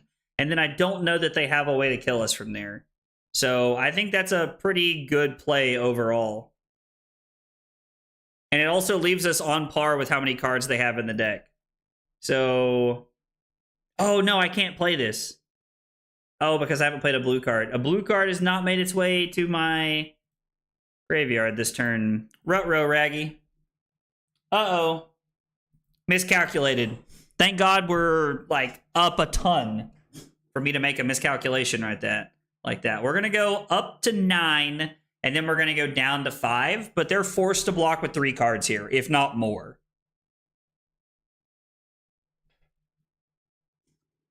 And also at this point, like if we're worried about getting fatigued, we have equipment we can give up. Yeah, getting 3 cards right here is insane. And we're getting a red 3 for 7. Yeah, I definitely miscalculated the blue ability, but having the Barnacle in our graveyard is still a good place to have it because we can always just put it into play.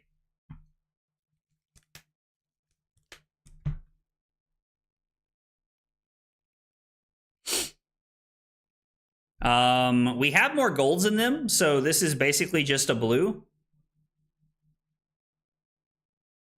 Angry Bones could be pretty good. Yeah. I don't know. Maybe we're just throwing the ally over and over again. There's probably a concession incoming soon. Because, like, the writing's on the wall, right? I just have to keep 1 card and swing to Swabby here if they don't have a way to kill it. And if they do have a way to kill it, they're leaving me with multiple cards. Because if they leave me with if they kill the Swabby and leave me with my hand, I'm going to pitch Jittery Bones to Pegleg. I'm going to pitch Mutiny on the Battalion Bark to Angry Bones. For 6 go again. I mean, we'll look at the compass and see if it matters. 7 go again would be relevant here. Ooh, attacking me or the Swabby? I mean, it doesn't really matter, right? I mean, if they attack us... Yeah, see, this is insane. We're going to look at the top card and see what it is. Walk the Plank is fine. They went for the fatigue strategy and it just did not pan out for them here.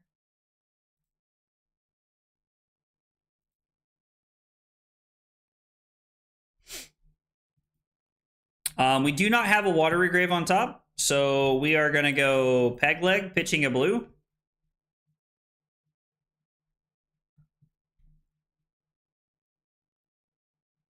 And if we don't kill them, we're going to take every card out of their hand this turn. This is 6 go again into 5, which means that we have the ability 6 into 5, and no, I don't want to do this. 6 into 5 means they have to have 3 blocks in their hand, which is highly unlikely at this point in the game. And I do mean highly unlikely at this point in the game. Yeah, so we just win here.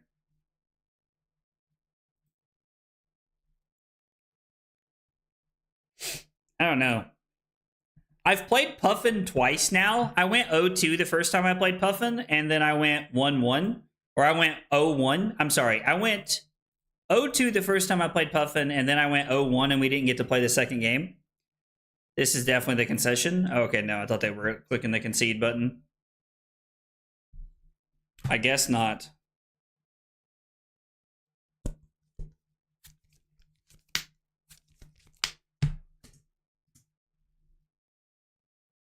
All right, good game, opponent. I mean, that did block 3, but we threatened 71 damage over the course of that game, which is like crazy to me. You're so grifty. Listen at you guys. Thanks, Martin. All right.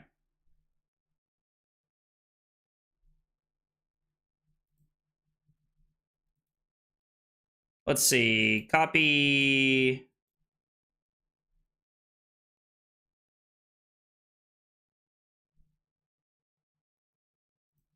Let's see if this game's available. It is available. Cool. Good luck and have fun, opponent. All right, so we're going to play Marlin in our second round here of draft. They're going to go first, which I think makes sense. I do not want the strike gold. I think we're okay with the way that we have everything set up for now.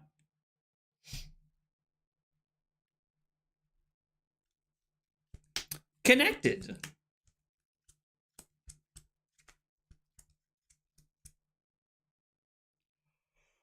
Oh, man.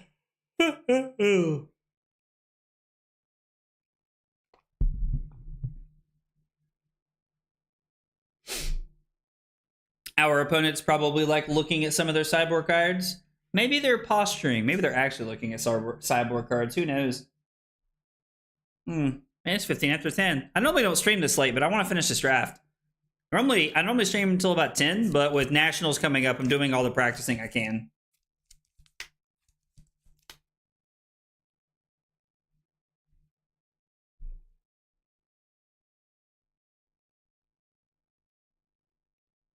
Sometimes you make them wait to assert dominance. Oh, I'd like to keep the charter course if I can. Getting aggressive here would be really good. Mutiny on the battalion would be pretty solid if they're able to set up some gold. All of our cards are 2 blocks. What is this? I don't know why it says that. There's 0 counters on that. Okay.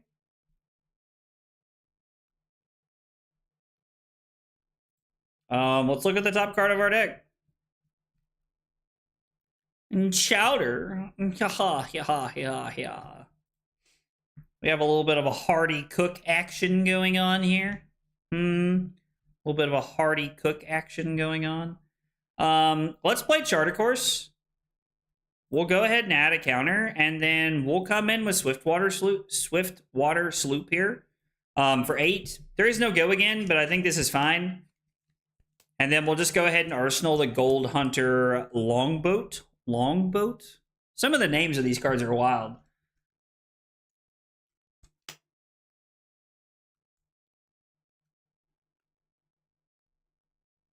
Rusty Harpoon. 2 3 blocks and 2 pieces of equipment would actually be devastating here. Would actually be devastating for us. I need them to give up 3 cards for this. Oh. Okay. I mean, they gave up 3 cards anyway. Yo, what's up, Drew? I'm 1-0 in this draft. We're playing against Marlin for the second game here.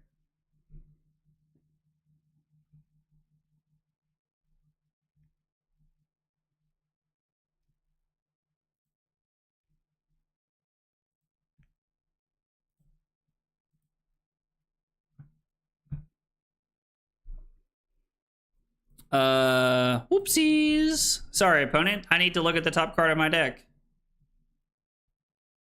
Oh, we can destroy a card too? So we can, like, discard this if we want?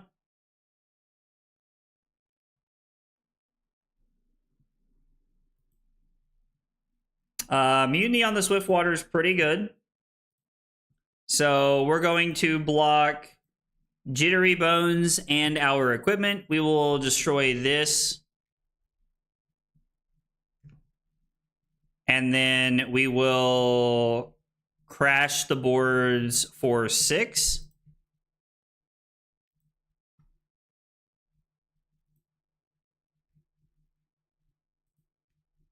Would like to be able to get Chowder in play, but It's not looking very plausible so far. I mean, just crashing with a 2 for 6 is fine. If we had a way to give this go again, I would, just because I want to try and force as many cards out of their hand. Gravy's felt pretty good so far. Gravy is the hero I've had the most success with. We went 1-1 with Marlin in a game, like the second game, like against Cusco's deck was just insane. And then we went 1-1 with a Gravy deck. I went 1-1 with a Gravy deck yesterday that felt really good. The game that I lost, I barely got fatigued. And then I really liked Gravy last game. My opponent and I are definitely playing the Treasure Island battle right now. This is going to be a very fine line to walk. The fact that they're on Red Spine Manta makes me worry a little bit less, but I am worried nonetheless. I almost want them to get a gold so I can turn this online, but I don't know how to give them a gold without them just getting value from Treasure Island.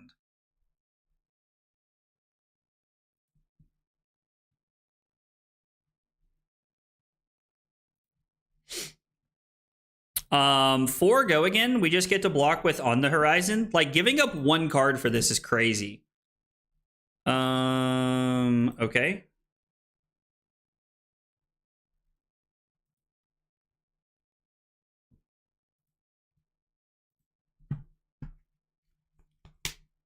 Trade in for 3.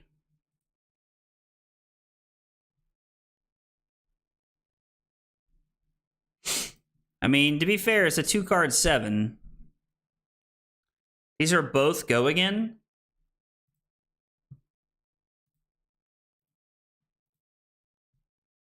Yeah, it's still the same Swindler's Grift.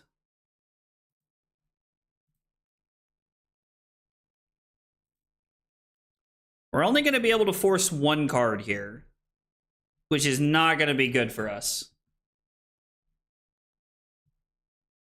I think the macros are really good.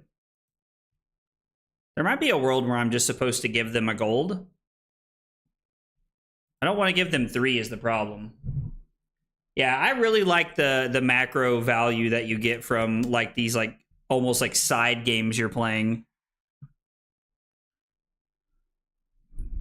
Man, I would love to be able to give this go again if I could. I mean, we could just attack them for 3.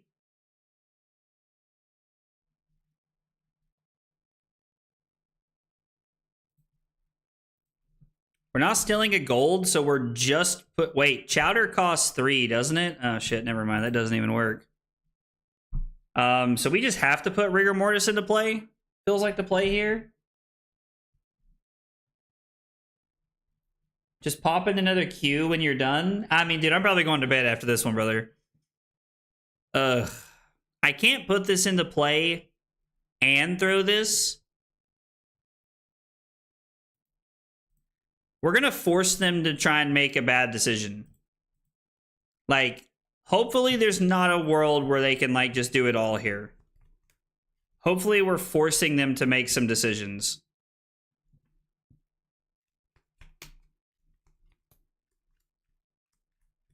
Gravy is hard. I agree. I think there's a lot of, like, sequencing that needs to be learned from playing this hero. Uh-oh. Okay, so Pegleg's gonna give go again. Man, I would love to be able to play Crash Down the Gates. Okay, so trade-in's gonna kill... It's gonna kill Rigor Mortis, which makes sense.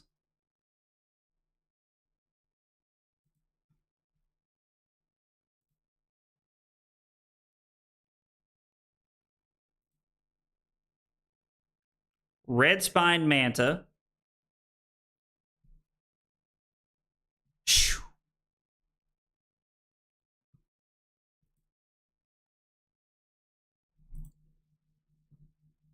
Block Crash Down, Swindler's Grift, and the leg piece here. And then come in for 5.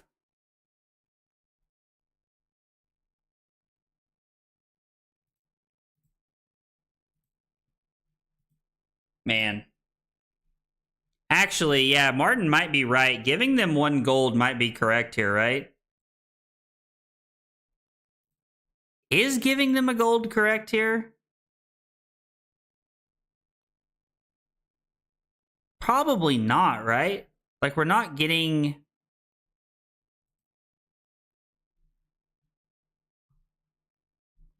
So...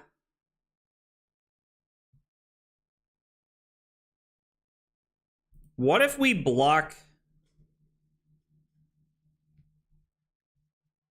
What if we block Burly Bones and our legs to give them a gold, and then we try to come in for 8? I think that's actually a really powerful play, right? We give them 1 gold, and we're really going to force them to block.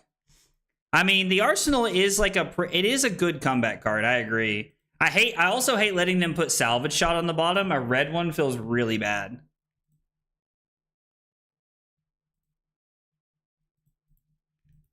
I do really like the idea of this, like, forcing multiple cards, because this is like probably 3-card block here. You have to have 2 3 blocks in your hand, which I guess in Marlin is very possible.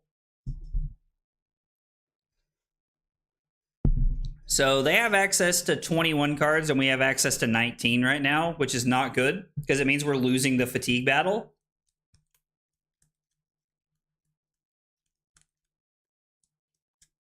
I mean, if they take a bunch of damage here, they're just going to give me a bunch of gold.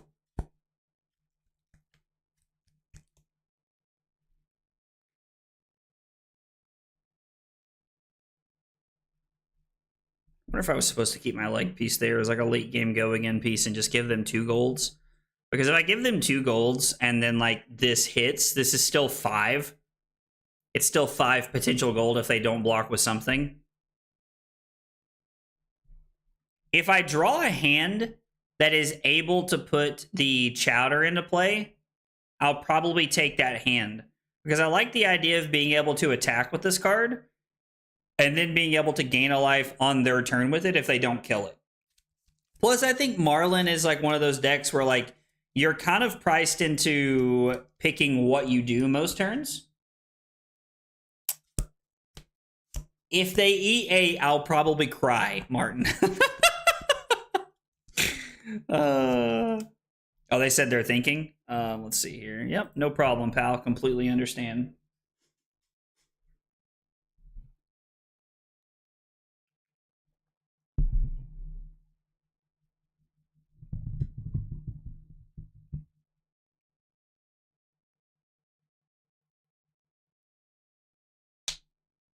Rally the Coast Guard.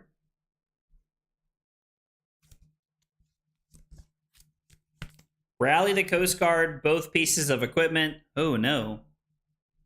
Oh, they are going to go down to 1 card. Wow, they are going to go down to...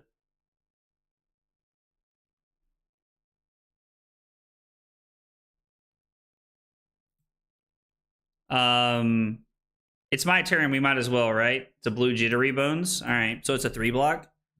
We have to really start considering life here. I mean, I guess we could run them out of arrows.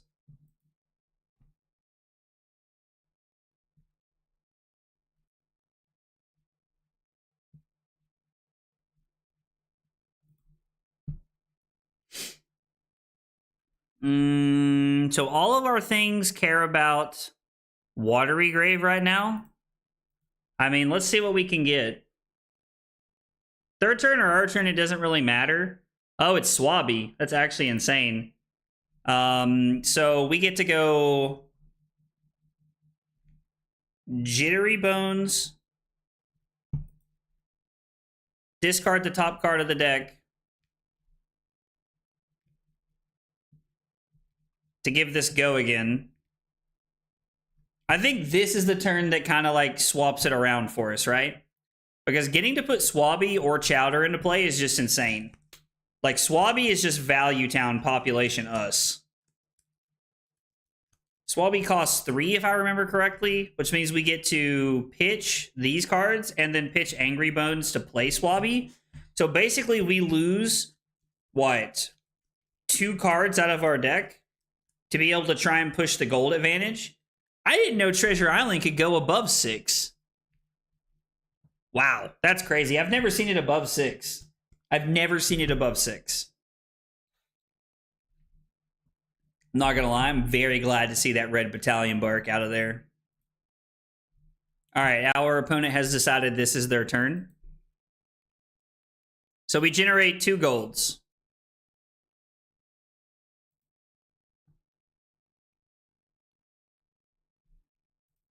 We have to break the combat chain to turn on Gravy.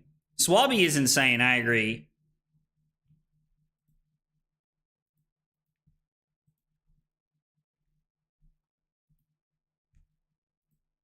Swabby, in my ever so humble opinion, might be the best common ally there is. I don't know, just like getting it set up in the 2 for 7 is really powerful. I sat at a table during the premiere where it got to 10. See, that's wild. Like, at a certain point, I think you just have to, like, say, like, oh, well, we're going to lose this battle. Because I think you have to realize that if you're the losing treasure battle person, your decision is lose the treasure battle or lose the war of the game because you're going to fatigue yourself. So we're going to go up to 17 and then down to 13, which means we both have access to 17 cards right now. Swabby the Unwounded Bull. I like that. Blocking with a red arrow? Deal. That is another 2 red arrows and an equipment piece. Yeah, that is a deal to me. Every day of the week and twice on Sunday right there. You twisted my arm, opponent. And now again, they're kind of priced into this weird situation of like, what are they attacking?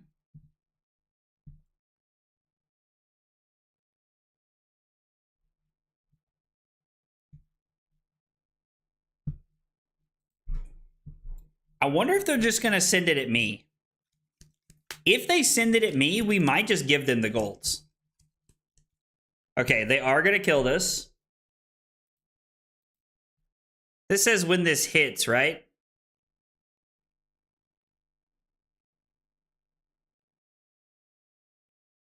Yeah, hits. So they get to go back to 19 and do this. Is pretty cool. These last 2 block cycles have, like, given me a lot of value. I very much so agree with you, Martin. And honestly, I'm okay giving up a bunch of gold because we have 2 on the board right now, and we have the ability to put a Rigor Mortis in play. Like, we might block with the Expedition to Dreadfall here, but it's going to be Jittery Bones, discarding this, and then we're going to put this into play and attack with it.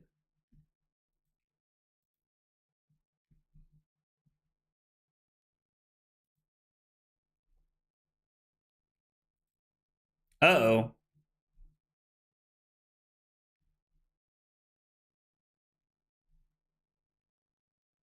So let's see what's on top of our deck here before we start making decisions. Burly Bones? All right, I mean, the Overpower card's pretty good. I mean, we could block Rally the Coast Guard because we don't need the resources, right? So we play Jittery Bones, we discard Rigor Mortis. No, we need the resources to attack. So we have to block here. We're going to take 5 down to 14, and they're going to get 5 gold tokens, which is unfortunate, but I don't think there's a better world here. My arsenal is also live. I just think we need to make sure that we're like getting our allies into play.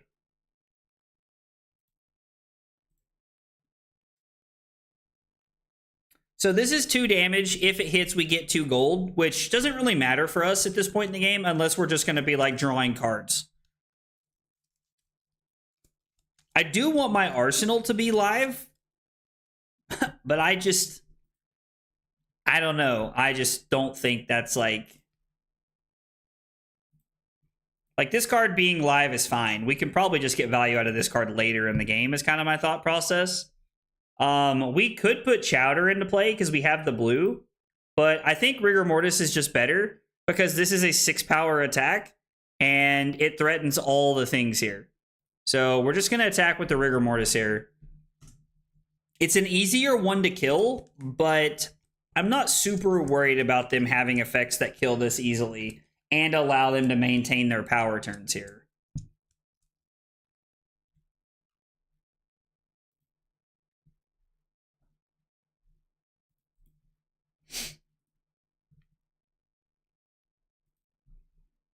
I agree. Playing the crew is where we want to be at. It's been a very long game of limited. Yep. We are now up a card, which is important. We are now up a card.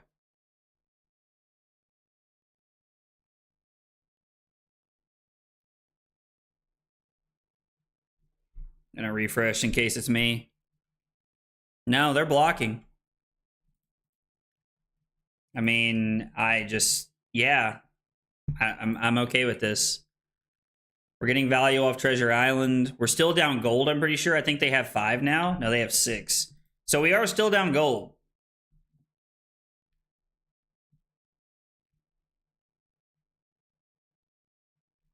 The biggest concern I have at this point is going to be generating go again every turn.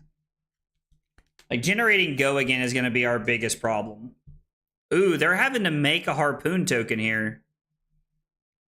I mean, to be fair, like, you can use Marlon's ability to make to just make harpoon tokens and get a lot of value. Those golds do fit very well that way.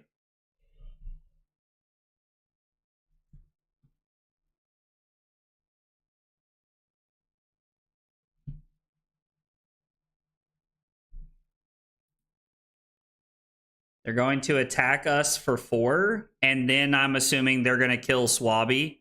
Or Rigor Mortis, I mean.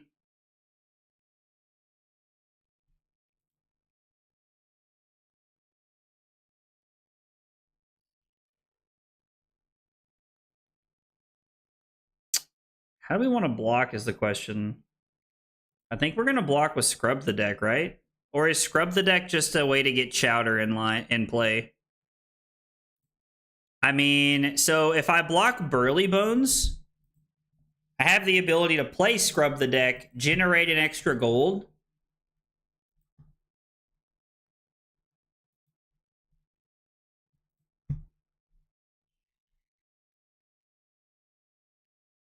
I hear Carly sitting in the other room laughing about something. Carly must be having, like, I don't know what she's doing or watching, but she must be having a lot of fun.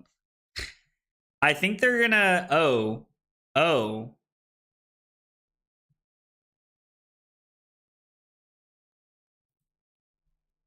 I assume they had a reload card and a way to, like, kill the Rigor Mortis here. Swindler's Grift is whatever. I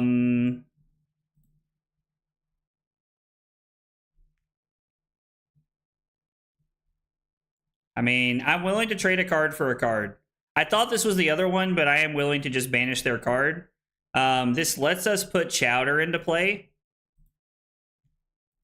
which is really solid. We're going to choose Chowder to gain a life to put us back to 14. And now Rigor Mortis comes in for 6. So just getting value. Yeah, I don't think they sequenced that turn correctly. I don't know. I just assumed they had, like, one of the, what's it called? Call in the big guns. I assumed they had something like this to be able to just, like, reload that, like, arrow they have. But now they just have an arrow in their arsenal for this turn. So maybe that was their plan all along, and they wanted to just throw damage at me.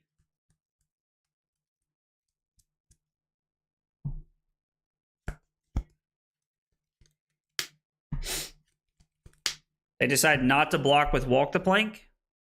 Okay. And they're going to block with Rusty Harpoon here. Oh, yeah, this game is crazy how long it's taking to get through this entire game. This entire, like, turn cycle has been wild. It's taking so long.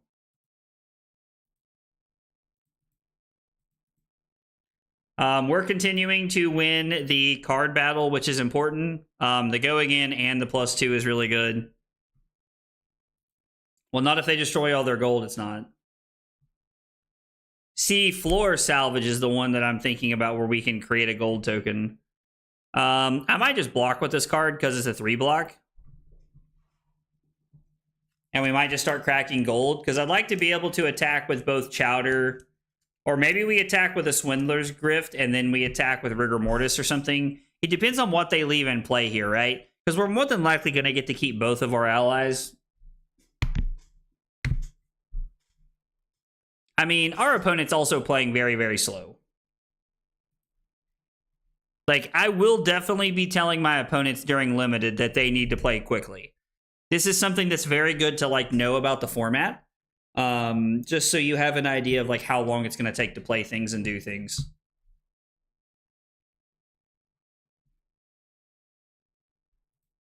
Okay. I mean, yeah, not much I can do about that. What does the gold situation look like is the question. So we're going to have to draw some cards here. So we're going to look at the top card of our deck. It is a Barnacle. Huh. I have to admit, I would like to be able to not draw that card. I mean, I guess we're just going to crack a couple of golds here.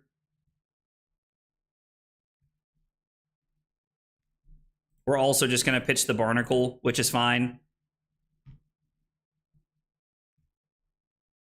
So now we're going to play Mutiny. To steal one of their golds.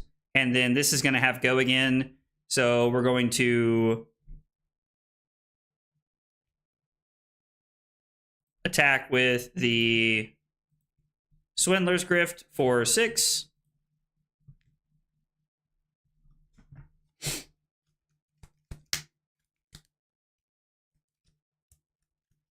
It's 4:41 in the morning. Yo, dude, it's like 10:40. It's like 10:40 here where I'm at. So Salisbury, my question is, what are you still doing awake if it's 4:40 in the morning?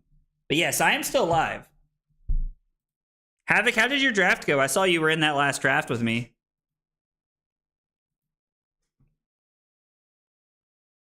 Do I have less gold than them now? No? I mean, we just want to attack, right? Oh my god.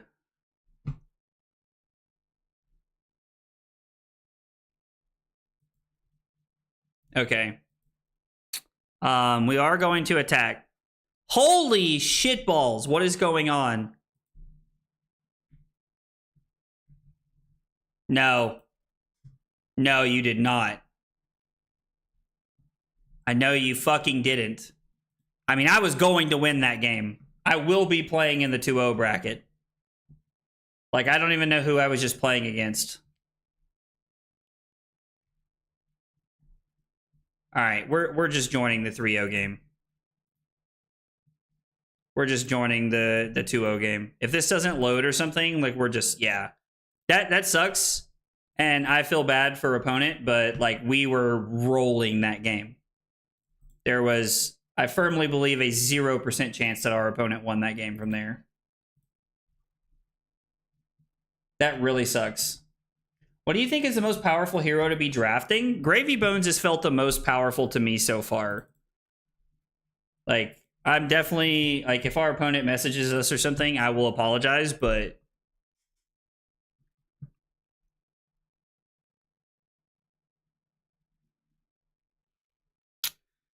I mean, is it worth making a gold token here on turn 0?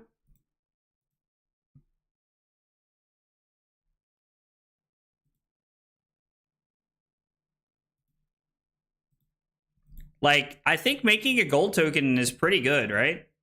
We can just destroy this and make a gold. I know that we're, like, losing card advantage here, but... Yeah, I just got a message from our opponent. Oh, no, I did not get a message from our opponent. That was a new ping. I don't know. Maybe they realized what happened and just let it go. I'm off for the night. Havoc, thanks for hanging out, man. Hope you have a good night, brother. Gravy has felt very good so far, Anarchy. Gravy has felt pretty strong so far. But I don't think that he's like the only really strong archetype. I think there's some good heroes in this set.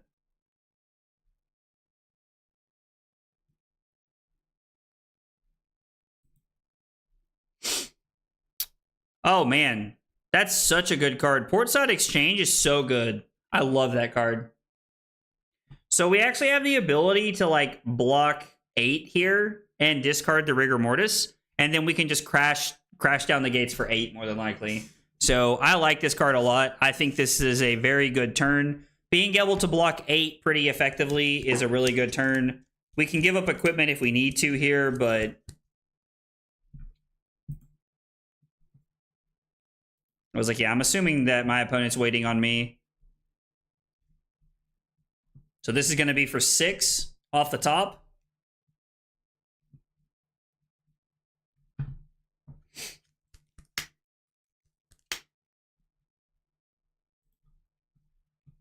Let's activate the compass. We might want to get value out of the washed up waves here if we can. I'm going to block 5. And we are going to discard the Rigor Mortis here. Feels pretty good.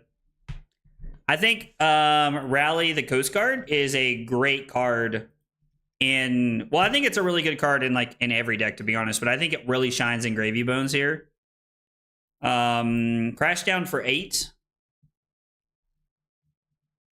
Crash down the gates red is insane. I might take this pack 1, pick 1, to be honest. I might take this card pack 1, pick 1. Card's very good.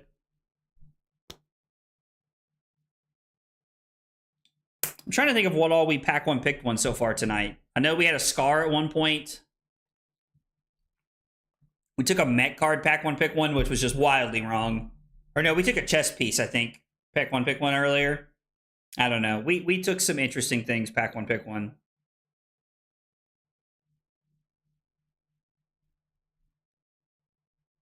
I mean, if you're willing to give me 3 cards here to deny me Treasure Island, then I'm okay with that. Like, I really think you just need to give up Treasure Island. We both have gold. So you need to block whatever makes sense from a damage perspective.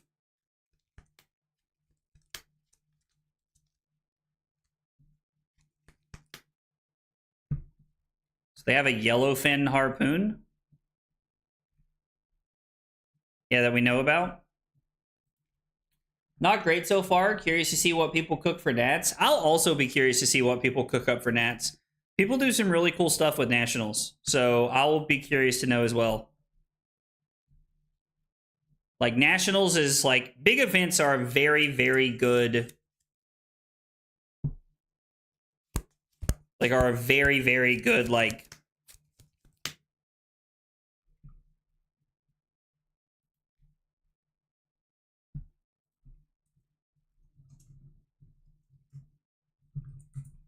I just want to make sure they're meaning to pass before we do anything here.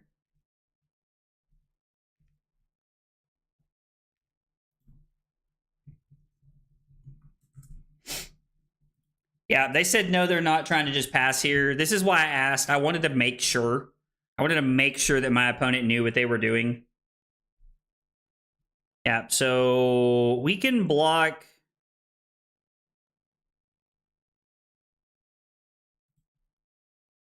How much does Rigor Mortis cost? I mean, depending on how they play this, we can just block on the horizon. And then we have the ability to play Scrub the deck. Destroy the top card of their deck. Hopefully it's a yellow. And then, ooh. Oh, we're going to get some overpower here. So this is going to be, what, 8?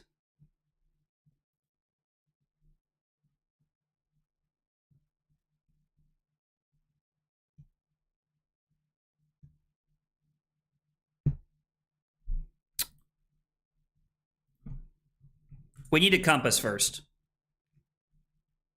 I need a compass before anything happens. I have a blue fin harpoon and a red fin harpoon. We need a compass to see if we have something we want to use our... No, that's not worth.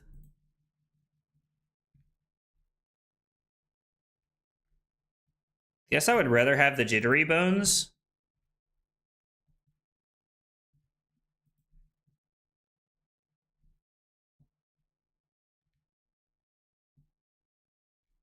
I want to keep the charter course. Yeah, we'll keep the peg leg. It's better. I think peg leg is better.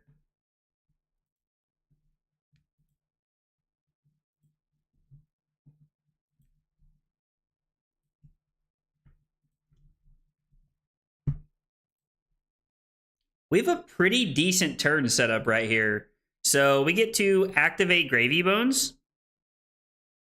We're going to discard the Sirens of Safe Harbor to gain a life. We're going to play Rigor Mortis. We can play Charter Course and then just attack for 9, which I think is a pretty good turn all the way around. It just says your first attack, right? Yeah, so we're just getting max value out of our Rigor Mortis here. I mean, this is 7. Yeah, I love this. I love this play because it means you have nothing to crash back, and I get to just have full tempo here after setting this up. This feels so good.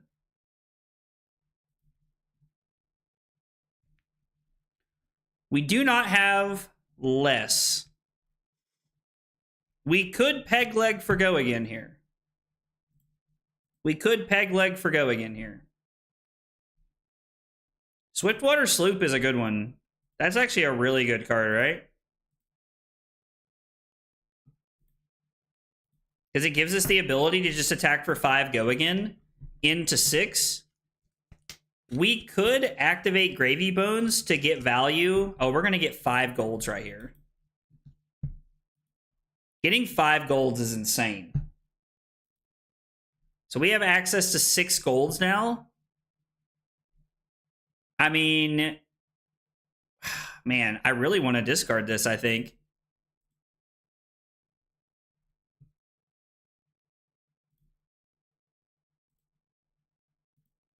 We can break the combat chain, and then I guess we'll just attack for 6 here.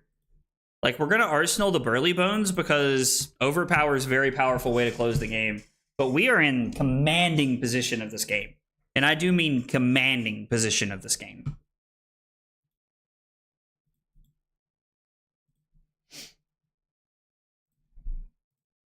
Especially getting 2 cards out of their hand. Yeah, this puts them down to 12. And then we can, like, peg leg. We can, like, use serious peg leg here to get some, like, real value out of go again. Oh, this is insane. Yeah, this is crazy. This is crazy value for us. Yeah, we are living the dream right now. They're just passing because they have nothing to do. Yo.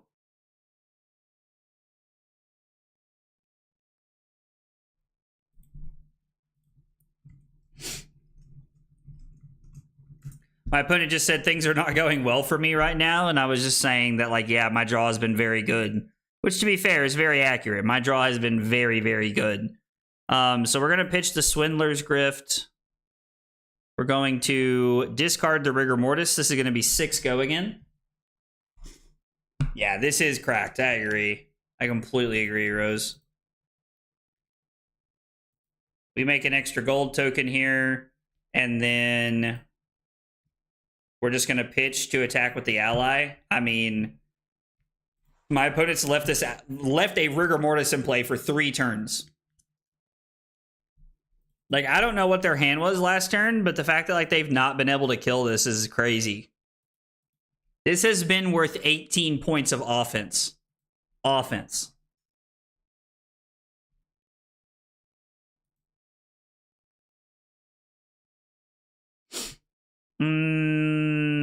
Admittedly, our hand's not the best here. Now, 5 Overpower could just, like, end the game with the way that their hand looks right now. Like, without them having any equipment, this could just end the game. This could just end the game.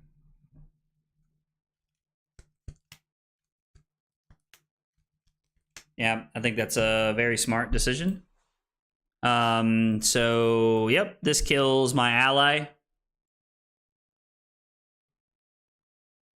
Yeah, sending 5 power going in arrow at a rigor mortis has to feel terrible. Has to feel terrible.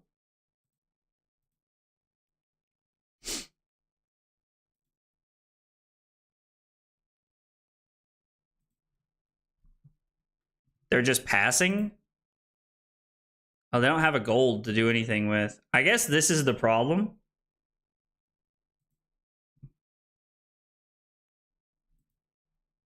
With like not having any gold or anything.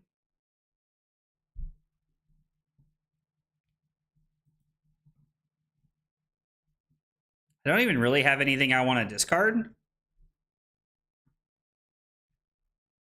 But I don't want to just draw a card. That's not what I wanted to do. We're going to activate Gravy Bones. I'm going to discard the Expedition to Dreadfall Reach. I don't like this card very much. It's fine.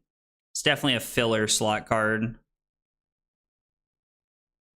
We can use Peg Leg here. We're going to need to draw into a blue, I think.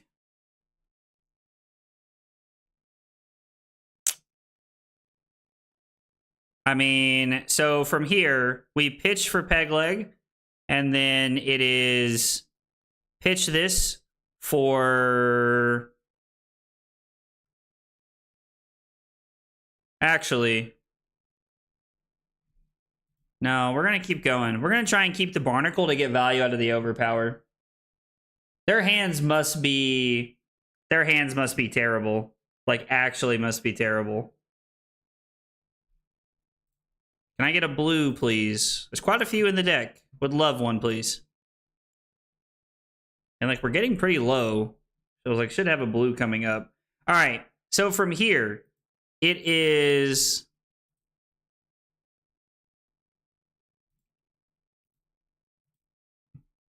Activate Peg Leg. And then we're going to go 6 Overpower, which should close the game. Definitely did not need to use the... I should not have used the Peg Leg there. That felt so stupid. That was so stupid. That was such a bad play. Things you could do to throw 101. Yeah, that was such a bad play. We had such a better turn there, I feel like, than what I played out.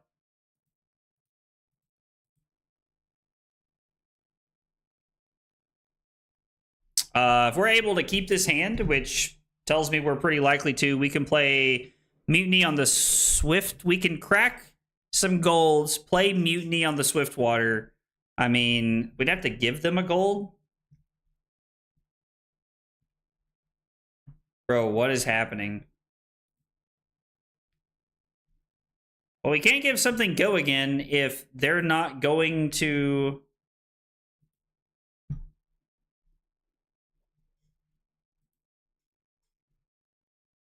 I mean, at this point, we're just going to start attacking for 5. Like, I don't know what else to do here.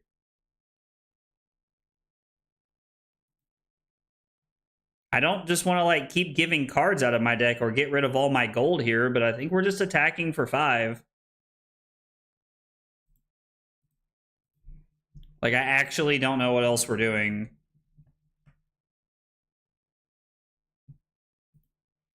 Oh, man. This is why we practice is a very, very good, like, response to, like, how this game is being played out. Because, like, our opponent just said in the chat that they need the other bow. And it's like, this is the problem with Hammerhead. It's like, if you don't have anything powerful to do, like, the other bow is very good. We did keep the scrub the deck because it's a 3-block.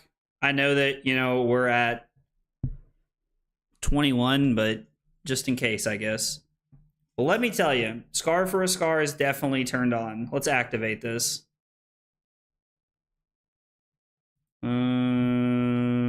Yeah, we're just going to 17. We're going to give them 3 golds. Now we have the ability to steal some of their golds and do some things. Put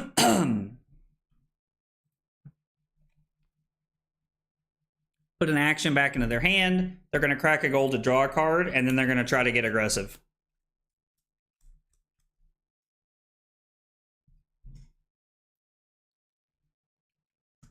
It's crazy that it's 11 o'clock. That is how long it has taken me to play these last 3 games. These last 3 games have taken forever.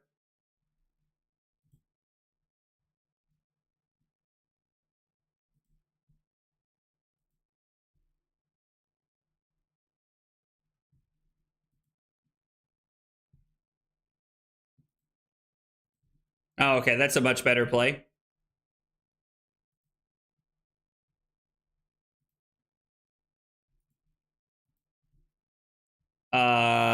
Yeah, that's fine.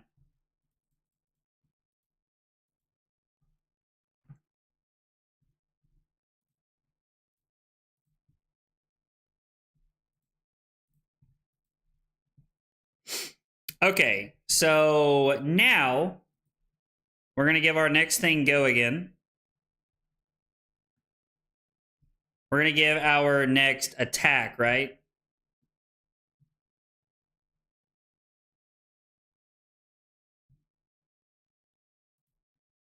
So it's going to be 6. We are not going to destroy anything. This is just 6 go again. This is fine the way it is. Yeah, get 2 cards out of your hand. And then we're going to pitch to put a Rigor Mortis in play. And we're going to attack with Rigor Mortis and take your last 2 cards out of your hand. And then... Oh, they're actually just dead here. Okay, I was like, even if they have a 3-block, like, we're still in a good situation for the next turn. Man, I'm not going to lie, I really feel bad for our opponent. That was just a shellacking. That was just an absolute shellacking.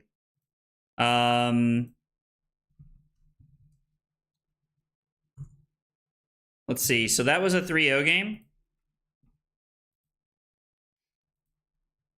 That was a 3-0 deck.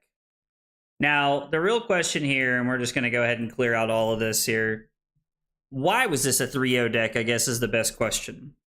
I feel like we had a really good mix of having, first off, 2 Rigor Mortis is crazy. 2 Rigor Mortis and a Swabby is wild. 2 Rigor Mortis and a Swabby was interesting. The crazy part is we 3-0'd after we swapped. We started Puffin, we then swapped to Marlin, and then had to pivot to this. I mean, we have 3 Mutinies in our deck. We have 5 allies. 1, 2, 3, 4, 5. Yeah, I mean, this deck was really good. This deck was really good. Guys, it is already after 11 o'clock. I am going to get out of here. Thanks so much for hanging out. Be sure to check out tomorrow's video. We're going to be playing Acilio against some of the new heroes, so make sure you check it out. If you haven't yet, !codex in the chat. Make sure you check out the Codex Journal. It's an awesome product to help you track your games and everything. Yo, Yellow Kiwi, thank you for the follow on Twitch. Appreciate you being here and hanging out. Remember, if you're new, like, follow, subscribe, all that cool stuff helps me a lot, goes a long way. No stream tomorrow, but I will be back on Thursday. We'll probably be playing Syndra or drafting. So anyway, thanks for hanging out. Have a good night, and I will see you guys on Thursday. Take it easy, guys.